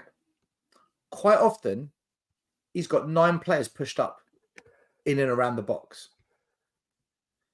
And I look at it and I think, are you mad? But he's just gone unbeaten and won the Bundesliga, and he's in the semi-final of the European Cup, and he's in a cup final. So maybe, just maybe, by sticking to it. But the only thing I will argue, though, is Xabi Alonso never went for a 4-0, a 3-0, a 2-0, a 4-0. So I don't know what he would have done if that happened. But I've seen how this way of playing, it definitely can work. It definitely can work. But it needs tweaking, and it needs some balls to stick at it. The tweaking being, look, right, today we've gone 3-0 down, 2-0 down. Let's adjust. Let's just adjust and stabilize the situation. Let's calm this down and stop this other team from just running right on us. Let's get a foot in this game. And once we've stabilized it, right, now go back to plan A. That's what I'd like to see. Yeah, but that's me though. That's me. I'm not a professional manager. I'm agreeing with you on that one, because that's what I've been shouting at the whole time. The other problem I've got with Ange's style of play is this is the Premiership. It is the best league in the world. Okay, this might be working for Leverkusen in Germany, which is a good league, no two ways about it, but it is still And in nowhere Europe. up to standards with the Premiership. Yeah. It's working in Europe as well, though, Dan. But I just see this style of play, the way he plays, you're going to concede goals no matter what, even if you've got the best defence there. And if he's talking about winning a cup, then yeah, okay, anything can work in a cup. It all depends on the day at the end of the day. You can have the best team on the planet, best manager, and you still lose 1-0 because sometimes it just doesn't work for you. But in a league, I just can't see how he can go for a title in the Premiership, even if he gets the right players, and win it this way, because you're going to concede goals with it just coming over the side of you, over the front of you. And with the main cover we've got with Van der Ven, how long is he going to last again before he gets another injury on his hamstring? Because the amount of sprinting he has to do in the game, I just can't see this style working out and out in the Premiership unless he adapts during games. What happens? What happens if this summer we get a banging number 6, 2 top wide attacking forwards, and a commanding number 8, and cover for the left or right back position, and suddenly the possession that we've got, we're now reaping the rewards of scoring goals. The possession that we've got, we're now putting teams to bed earlier because we're not missing chances. We're not failing to beat a man because we've now got players that can beat a man and create the overloads. And what if that number 6, when the counter comes on, he's stopping Van der Ven and Romero from being under relentless pressure, and suddenly things begin to go the other direction. We'll look back at this season and say, fuck me, I get it now. Yeah. But that doesn't happen. We'll look back at this season and say, I fucking told you so. I fucking said it from day one, mate. And this is why there's no right or wrong until we get to the outcome stage, and then we will know. I'm just trying to be balanced with it because you know me, Dan. I've criticised Ange. I've called him out. But at the same time, this is a coaching leadership show, and I'm coach his hat on now. I'm trying to be balanced with it. We won't know until we see what happens this summer, what players we get, what impact that has, and if the possession that we've got. Because the one thing I will give Ange credit with, the way we seem to have more possession of the ball than so many teams we played this year, that is impressive. It's just we don't do anything with it enough. Or is it? And that's what I want to see next year. With that, there though, I find that it's a lot of the teams have let us have that amount of possession because they know how to beat us. So it's a bit what you're saying there. It sort of contradicts itself in the way that yes, it looks good, but are we getting that amount of possession because they're actually letting us have that position because they know how we play? We're so predictable, and that is how you beat Tottenham right now. That pretty much anyone can work it out. So imagine now, we've got all that possession because the other team have allowed us, but now we've got the creative flair and the finishers to make that possession go 3-0 up for Tottenham. You sit back there because we're 3-0 up. What are you going to do now? The problem is when teams do pin back, we don't know what to do because we don't have a dribbler. We don't have a finisher. We don't have creative players that can, like a Modric pass outside of the boot, 10 yards forward, splits 2 defenders, someone running in behind to them. The amount of chances Timo Werner, big chances he missed in key moments of games this year is shocking. The inability of Brennan Johnson to beat a man on a consistent basis. The inability of our number 10s to create, the inability of our number 8s to command and dominate a game. I want to see us with that before I fully judge. But the inability of the manager to adapt to when the going gets tough, that's where the worry is. That's where the worry is. Yeah, it's almost like when you're, I mean, I agree with most of that there, to be fair, so I don't really have too much to add, but it's a bit like, to give it like an analogy, it's like teaching your kid how to ride a bike, right? They're going to fall over and hurt themselves a lot of the times on the way, but they're eventually going to get the hang of it. I think that's what Ange is trying to do with this lot. So eventually they will know how to ride a bike on their own and go out on the street and do it on their own. At the moment, he keeps having to pick them up and say, no, go again, go again, wipe off the graze on the knee, go again. And I think that's the repetition that Stel's touching on. But, you know, just to use a bit of personal experience on that. So when my team did win the league, we set up in a unique style for that level, and I never changed tactics apart from one game, and that was the second levels, who were by far a better team than us from an individual level. They'd played together for years and years and years, and they had this amazing left winger. They set up in a normal 4-4-2, and as I say, I played a 3-2. I played with wingers, not wing backs, and I played either 1 behind 2 or 2 behind 1, depending on who was available on the day. And sometimes I like having 4 in that midfield area to block out. But that whole week leading up to the second game, they'd done us 2-1 in the game at their ground, and they absolutely annihilated us. It should have been 4-5-0. It was like, just hanging on for dear life against this team. But they had one player that absolutely ripped us apart, and that was their left winger. He shouldn't have been playing at that level. He could have, been semi-pro, pro, or whatever you want to call it. So we spent the training session leading up to it purely on doubling up on him. And I actually changed my tactics slightly. Rather than playing with a right winger that day, I played with a right wing back, and just played with my right centre half going out with him. So it was 2-on-1, and we ended up nullifying their one and only a decent player that was above and beyond the rest of my players, and we ended up scraping a 1-0 win that ended up leading us to the title. We had to hold on that day as well. As I say, they were a better team than us. It was one of those days where the wind's pelting us in the face. We got the goal in the first half, playing against the wind the second half.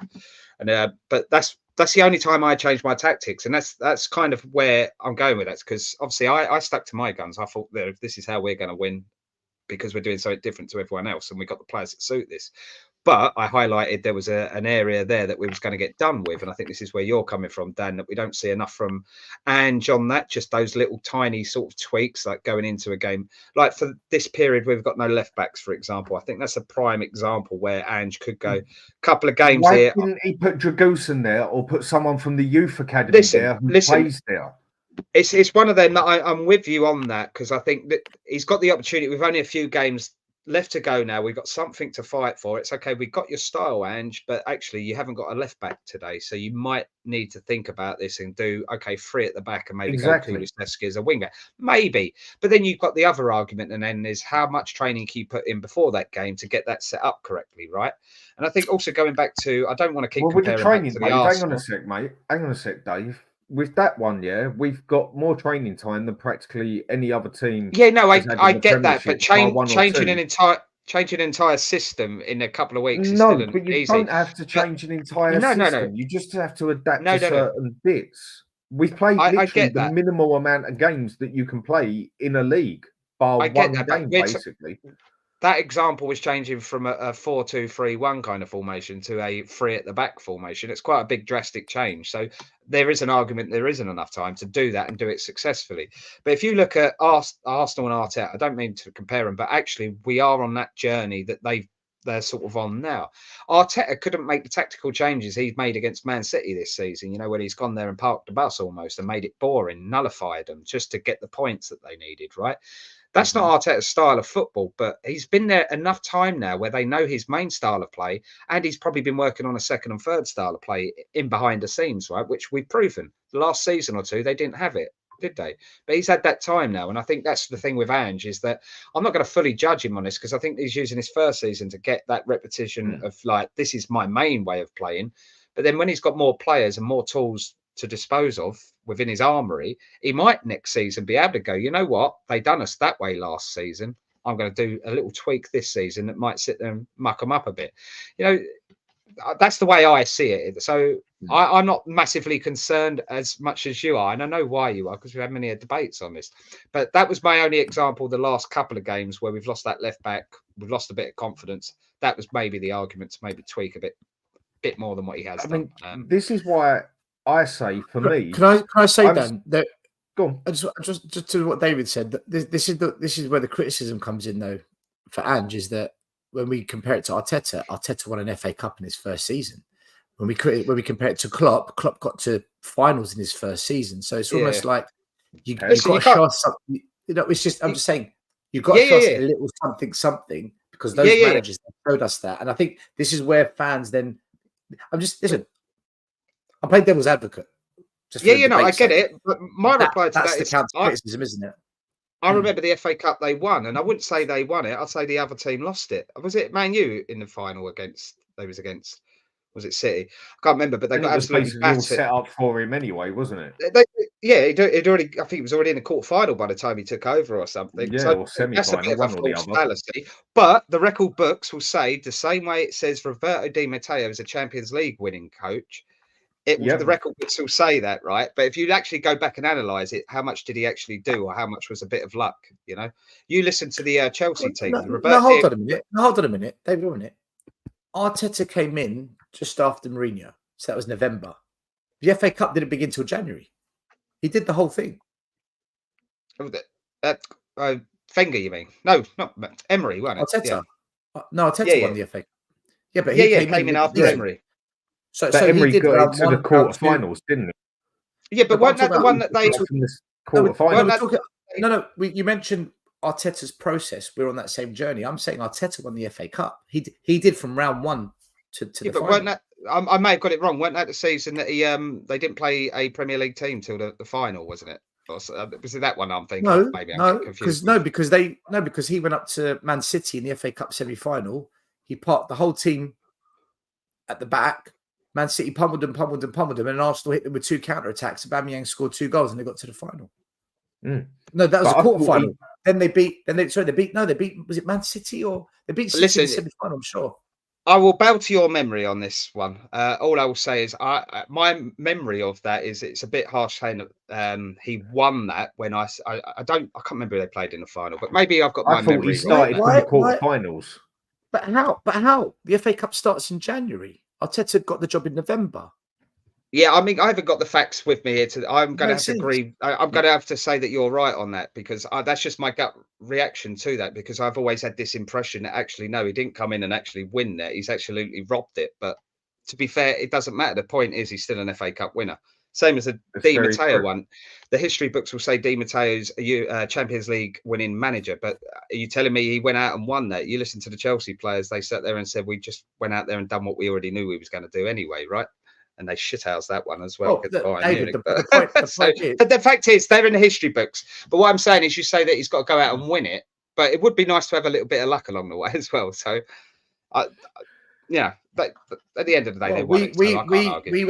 We went into the Carabao Cup round 1 and made 9 changes and shot ourselves in the foot. We allowed the centre back that left the club 2 days later to take the penalty that was missed, Sanchez. That was shocking. Again. So that's another bit where he shot himself in the foot, didn't he? Well, this is the criticism. 9 changes. And he's done it to himself, some of it. Right, just 2 things I've put on the start thing here before I go to the last bit of it.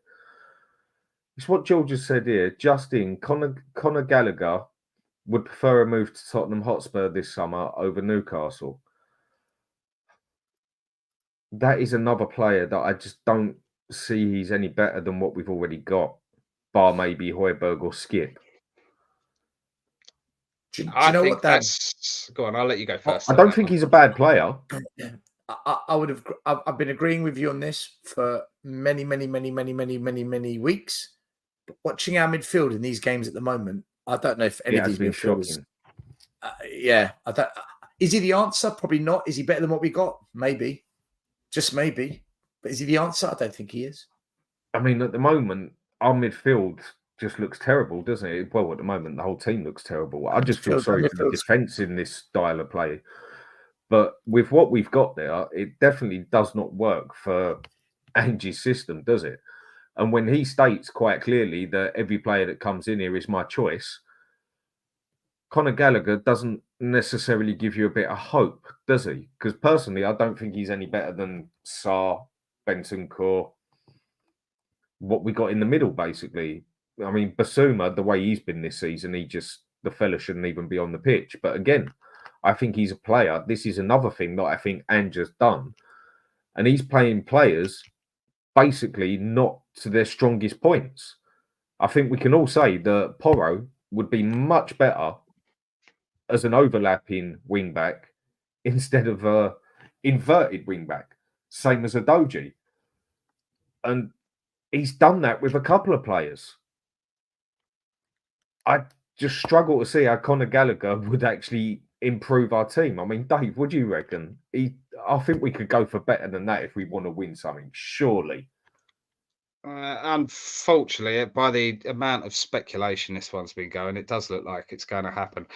I'm not like overawed by this one because it's like, yeah, I'm not a massive fan of Conor Gallagher. He runs around a lot, but someone did put a great comment earlier about the Jordan Henderson shout. He does remind me very much of a Jordan Henderson type of player, that he's just an absolute engine in the midfield. And you know what? When the going gets tough, actually, he's kind of a player you would want to lead on. I think we're looking at it a bit snobbishly, thinking actually he's not a player that would excite us or anything. But actually, what we're seeing now through adversity, we could very much do with a Conor Gallagher in there, running around, getting stuck in, just keeping things simple. But yeah, I think we're going to overpay for him if we do get him. But we've got this issue with the homegrown stuff as well, haven't we? So I much would prefer to go for that Crystal Palace English midfielder to go for and spend a bit of money on. I think, in fact, I'd have three players from Crystal Palace. At least say Eze and Walton. There's the homegrown issue solved, and good squad players that can actually challenge for the first team. That's my personal feeling on it. But I think Conor Gallagher's as bad as our fan base is saying. I think that's a bit snobbish. I think he's actually quite a decent player. And he does bring stuff. He's a bit like Henderson. It is something we are known for at Spurs, and I'm guilty of it enough times as well, where there's certain players where we do sort of look down to them, and really as a club we're not in no position to really look down to a lot of players. No, but the thing is he the missing player that we need in that midfield? I would sit there and say no. So. We need that enforcer in there, the more defensive player to protect, and arguably competition for Maddison, because obviously I feel Lo Celso's off, and I don't think he's ever proven himself over a consistent period anyway, whether that be injuries or hasn't. But he should have got a few more games in for how poor that Maddison's been of late. Again, but that's going back to our point about, unless you ask the manager the question, right? Then how do you know? I reckon he could be one of those kind of players that just kicks cones in training. Head and shoulders down, doesn't really look that bothered. That's the impression I get. I don't know that. That's just the impression I get. But Conor Gallagher, if you say, we're getting for 5 million, it's a great signing because it sits there and it doesn't ruin the budget we need for the bigger players, which, as I say, the positions for me, centre midfield, I'm going to go through virtually the whole team here. Centre midfield, probably two, one older midfielder, definitely first choice. Maddison competition, we need 4 new wingers and we need 2 new strikers. So, and we need a right back to go for Porro, left back for Udogie, and a left-sided centre-back and a spare goalkeeper. So, okay, right. So, pretty much a whole squad basically there. Our team. Stel, you've got a quick question here, which I did star on here. Yes, he said he's not going to debate. Okay, mate. There's Sean Butler for the ignorant ones on this stream, which would be me on that one. Who's Sean Butler? He's got a YouTube channel, and he said that Levy Out fans refused to debate him, and I said I'll debate you. And right, he said okay. No. So that's that. And it goes from there, like was said at the start, basically. Right, actually, can you put that bit? I'll just put something about Adam Walton on there. We signed him, but didn't get him. But it's one of them. It's a catch-22. It's a damned if you do, damned if you don't with this one. Let me go back. I've got it there. Oh, sorry, this one, yeah. It's like one of those. We always sit there and criticise us for getting these young players, right? And then when we don't get one, we're criticising us for not getting him when he turns out to be good. The thing with the Walton one is he wouldn't have come in and played, whereas he's gone into Palace and played. And I think that's the difference with Spurs and, say, a Palace at this level, right? I don't think we'll buy a young player and chuck him in. Pape Matisar's been given his chance under Ange, so that kind of contradicts what I've just said there. But we brought Sarr before Ange came, and we brought Udogie before Ange came. So maybe Ange has been told, if you're coming in, you've got to play these players. I don't know, but it's one of those. We always criticise when we do, we criticise when we don't. It's a risk. Every signing is a risk, right? But when you're buying a youngster, it's even bigger risk. But I just think early doors, he looks like he's played in the Premier League a lot longer than he has played in the Premier League. And I at first, when I saw people shouting him for England, I was like, yeah, it's a bit too soon. More and more I see of him, there's a lot worse players getting on that plane than Adam Walton. And as a Tottenham fan, I am aware of the homegrown issue. I think the 3 Palace players should be on high up on our list because they tick a lot of boxes for us. And I'm not talking about the homegrown stuff on that point. That's just a bonus. I'm talking about quality that would challenge for first team places. Well, sorry, is Borussia Dortmund in the Champions League final? I haven't seen the No finals. way they beat Yes, they PSG. are 1-0. They just did. They That's just your won 'em. German team in it, Dan? Yep. Mate, I'm can happy I with say that. that's incredible by them. Yeah. It's actually incredible. I've got a cousin who lives out there, and like I say, I've been Mate. to Signal and down the park. Total different atmosphere over there to what you get over here. Oh, sort of different thing. level. The yellow wall. You can sit there and have a beer with everyone while the bloody game's on, whereas over here, you're not even meant to fucking stand up. Are you? Mate, To be fair to Dortmund, no, go on. I for sure thought PSG would win at home, man. For sure. I'm stunned by that. Someone put Mbappe. a comment in. That's up. Like a good hour ago, so I won't be able to find it. But they said they call Spurs the bottle jobs. Look at PSG. Well, you Yeah. consider how much they spent. But Dortmund as well, Dan, you might be able to answer this. Haven't they really struggled the last few years as well? Like really, really struggled. So to come out of nowhere and to get to the Champions League final was immense. To this year, it's shocking that they've done it because after they lost Haaland, they didn't really manage to do what they usually do. And last season must have half broken where they basically, as all they had to do was win that game and they got it basically. They was drawing, if I remember right, or did they lose that right? Either way, they had the title in their hand. And then literally in the last second of the other game, Bayern Munich put it through the fucking net and just totally ended the season. Joint points, and Munich won it on goal difference. That's enough to break anybody. But Dortmund are not a big club money-wise, but they have always been extremely good at getting the youth players in and making a lot of money off them. And Mate, their Sancho academy development is excellent. It's as good as it gets. Excellent. They've got Speaking of which, fair play to the under-21s their last couple of games as well. Obviously winning last night, but also the comeback the other day as well when they're 3-0 down. I'm going to that final next Thursday. It's at Fulham. Are you? Oh, fair play. I'm going to go. You can get tickets through Spurs. I think it's £5 if you want to go. Oh, Thursday. Might be doable. Is it at Fulham? I work in Putney. Yeah, it's in Fulham, yeah. Oh. Because we're playing Fulham in the final and it's at their ground. There So anyway, we got right off one there, haven't we? It's the only final we're going to see in 25 years, man. Just go. That and the women and the women's final. That's it. And the women's team, yeah. That's it. That's all we're getting. Right. Last bit I'll go to then before I end this. Like I said to people, I just wanted to do a different show here that wasn't just so negative. Obviously, it's had its negative side, but there's been a slight positive side to it as well for a change. And with what you two have said and everything, I do feel Ange deserves at least another 6 months so we can see something working and that he's adapting. But the last bit I'll go to, with what you say still all the time. Dan, can I be honest with you, mate? Like, once the transfer window ends, I think we're pretty much going to know which way it's more likely to go. I think we will get a pretty half-decent idea. We're playing 2 games next year. Sunday, Thursday. Saturday when we don't have European football. Plus, we want to give the cups a bit of a go. So maybe sometimes 3 games every 10 days, whatever, depending how well we do. We will look at the squad on the 1st of September and we will know roughly how the season will go then. I think we'll know. Well, it will show. This is what I was going to say. Are we actually going to go out and buy 3 quality players, or are we just going to go and buy another 9 players again? If there is 3 positions that you can pick on there that we go and buy a good, solid player that can take that place, what 3 positions are they and why? Well, so what was that question? Sorry, Dan.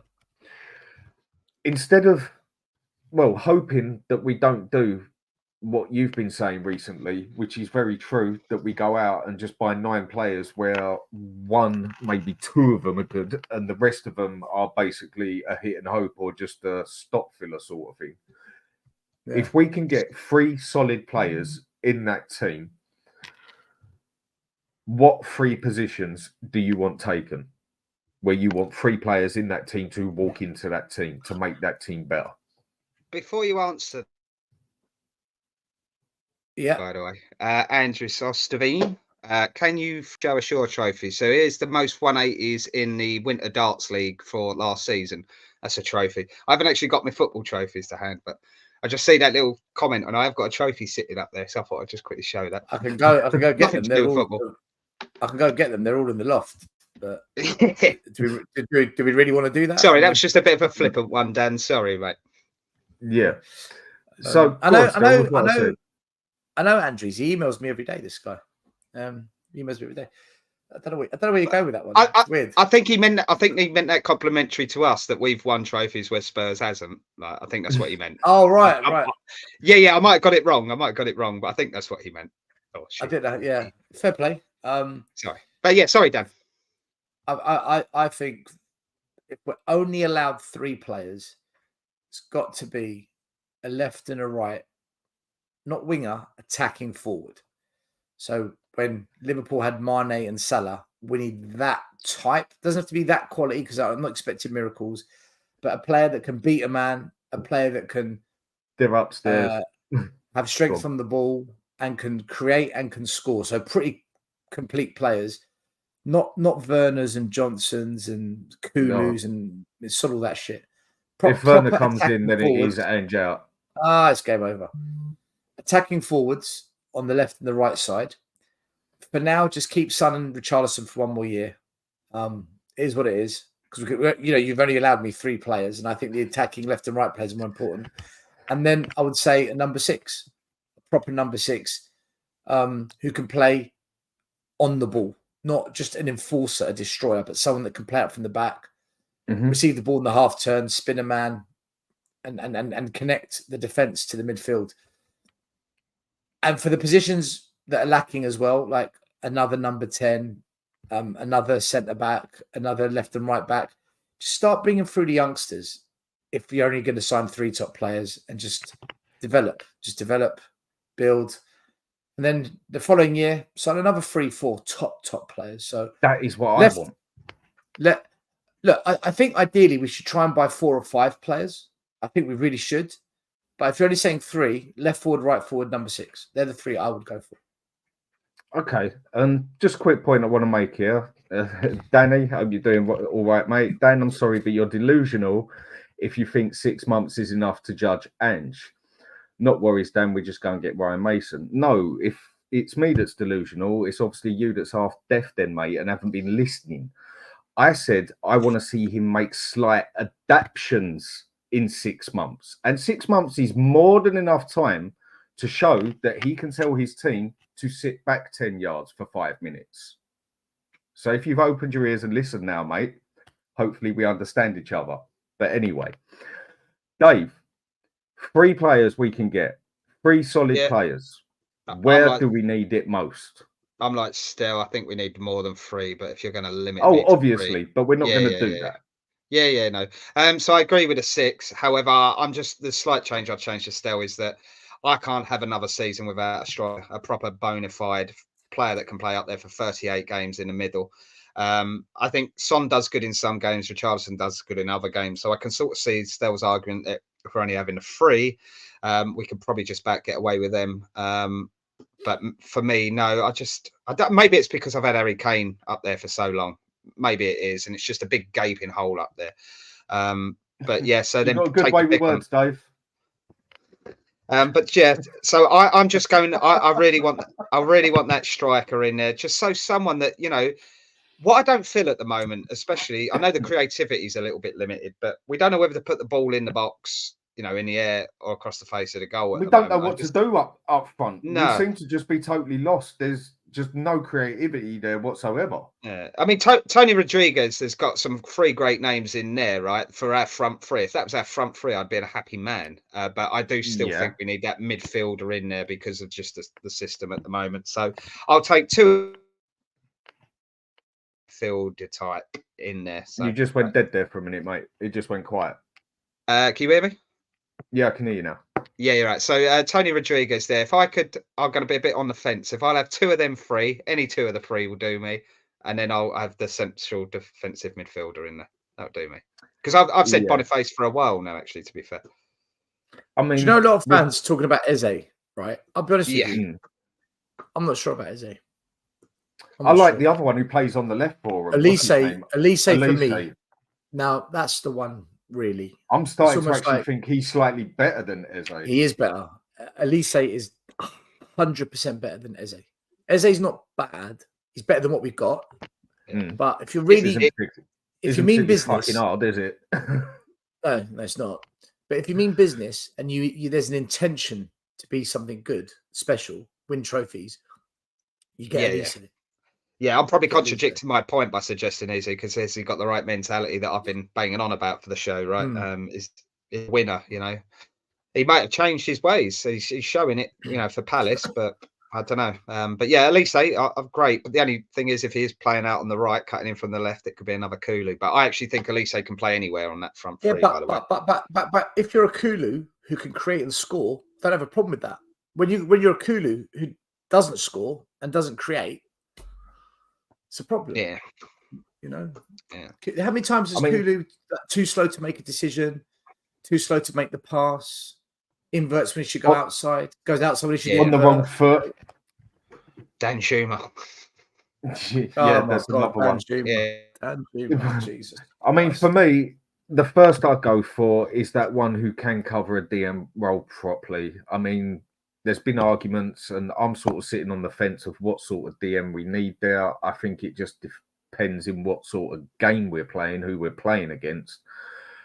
I mean, from what I've seen, the one who could do it best would be that what's his name? Paulina from Fulham. Premiership experience. Yeah. And he seems pretty much solid for what we need there. And then I don't really care where we get a winger, whether it's on the left or on the right. I would probably say more on the right-hand side. Someone who can cross that ball in with a bit of brain on him. Someone who can cross the ball regular. Because we've only got one who can cross that ball properly, and that is Porro. And then after that, out and out, it is a striker we need. And I know Son's slowly on his way down, and I still think that if we was to get a 60, 70 million bid for him, as long as it would go straight on another player, I could accept it.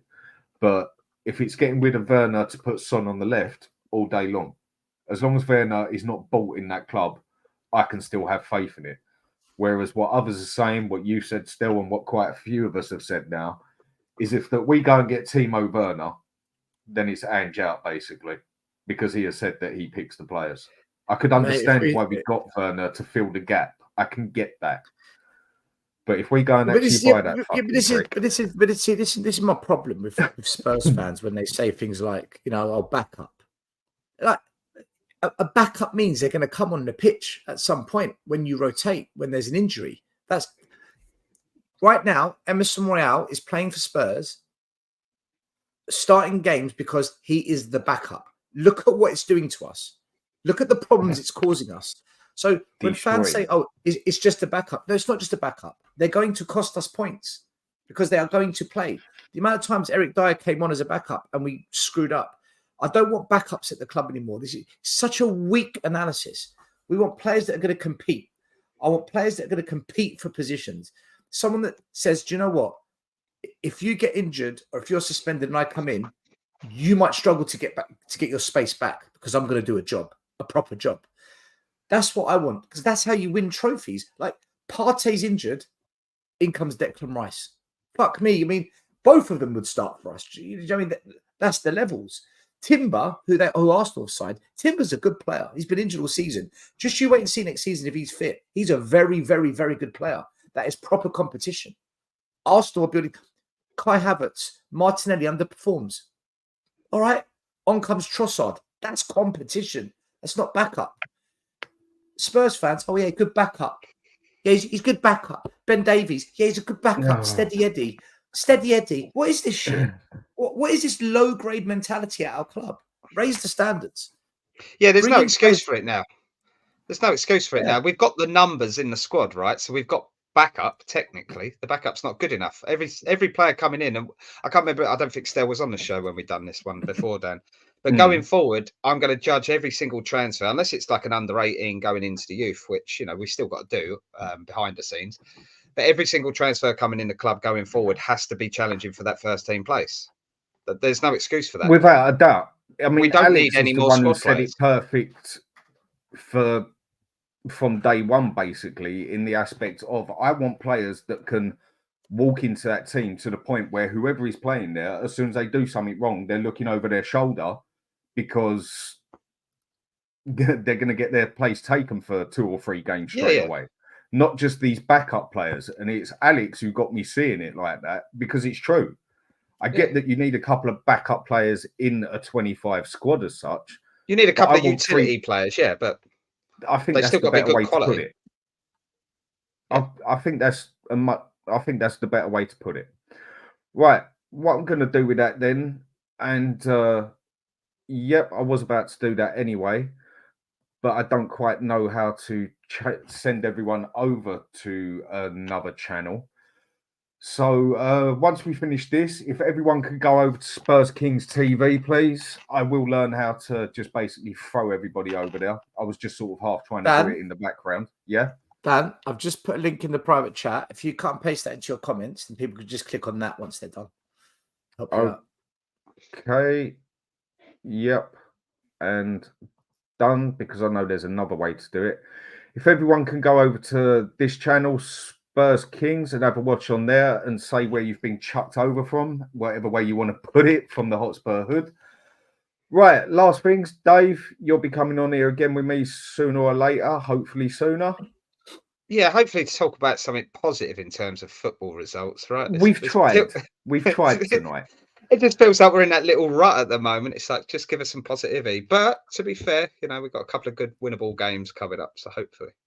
Okay, and still, where do we catch you up again? Everyone knows you're on Tottenham away, but I'm sure you've got some planned up. You can find me getting called out by the Leave-In Brigade. You can find me getting told that I'm obsessed with trophies and I'm missing the bigger picture of finances. No, I'm just winding up.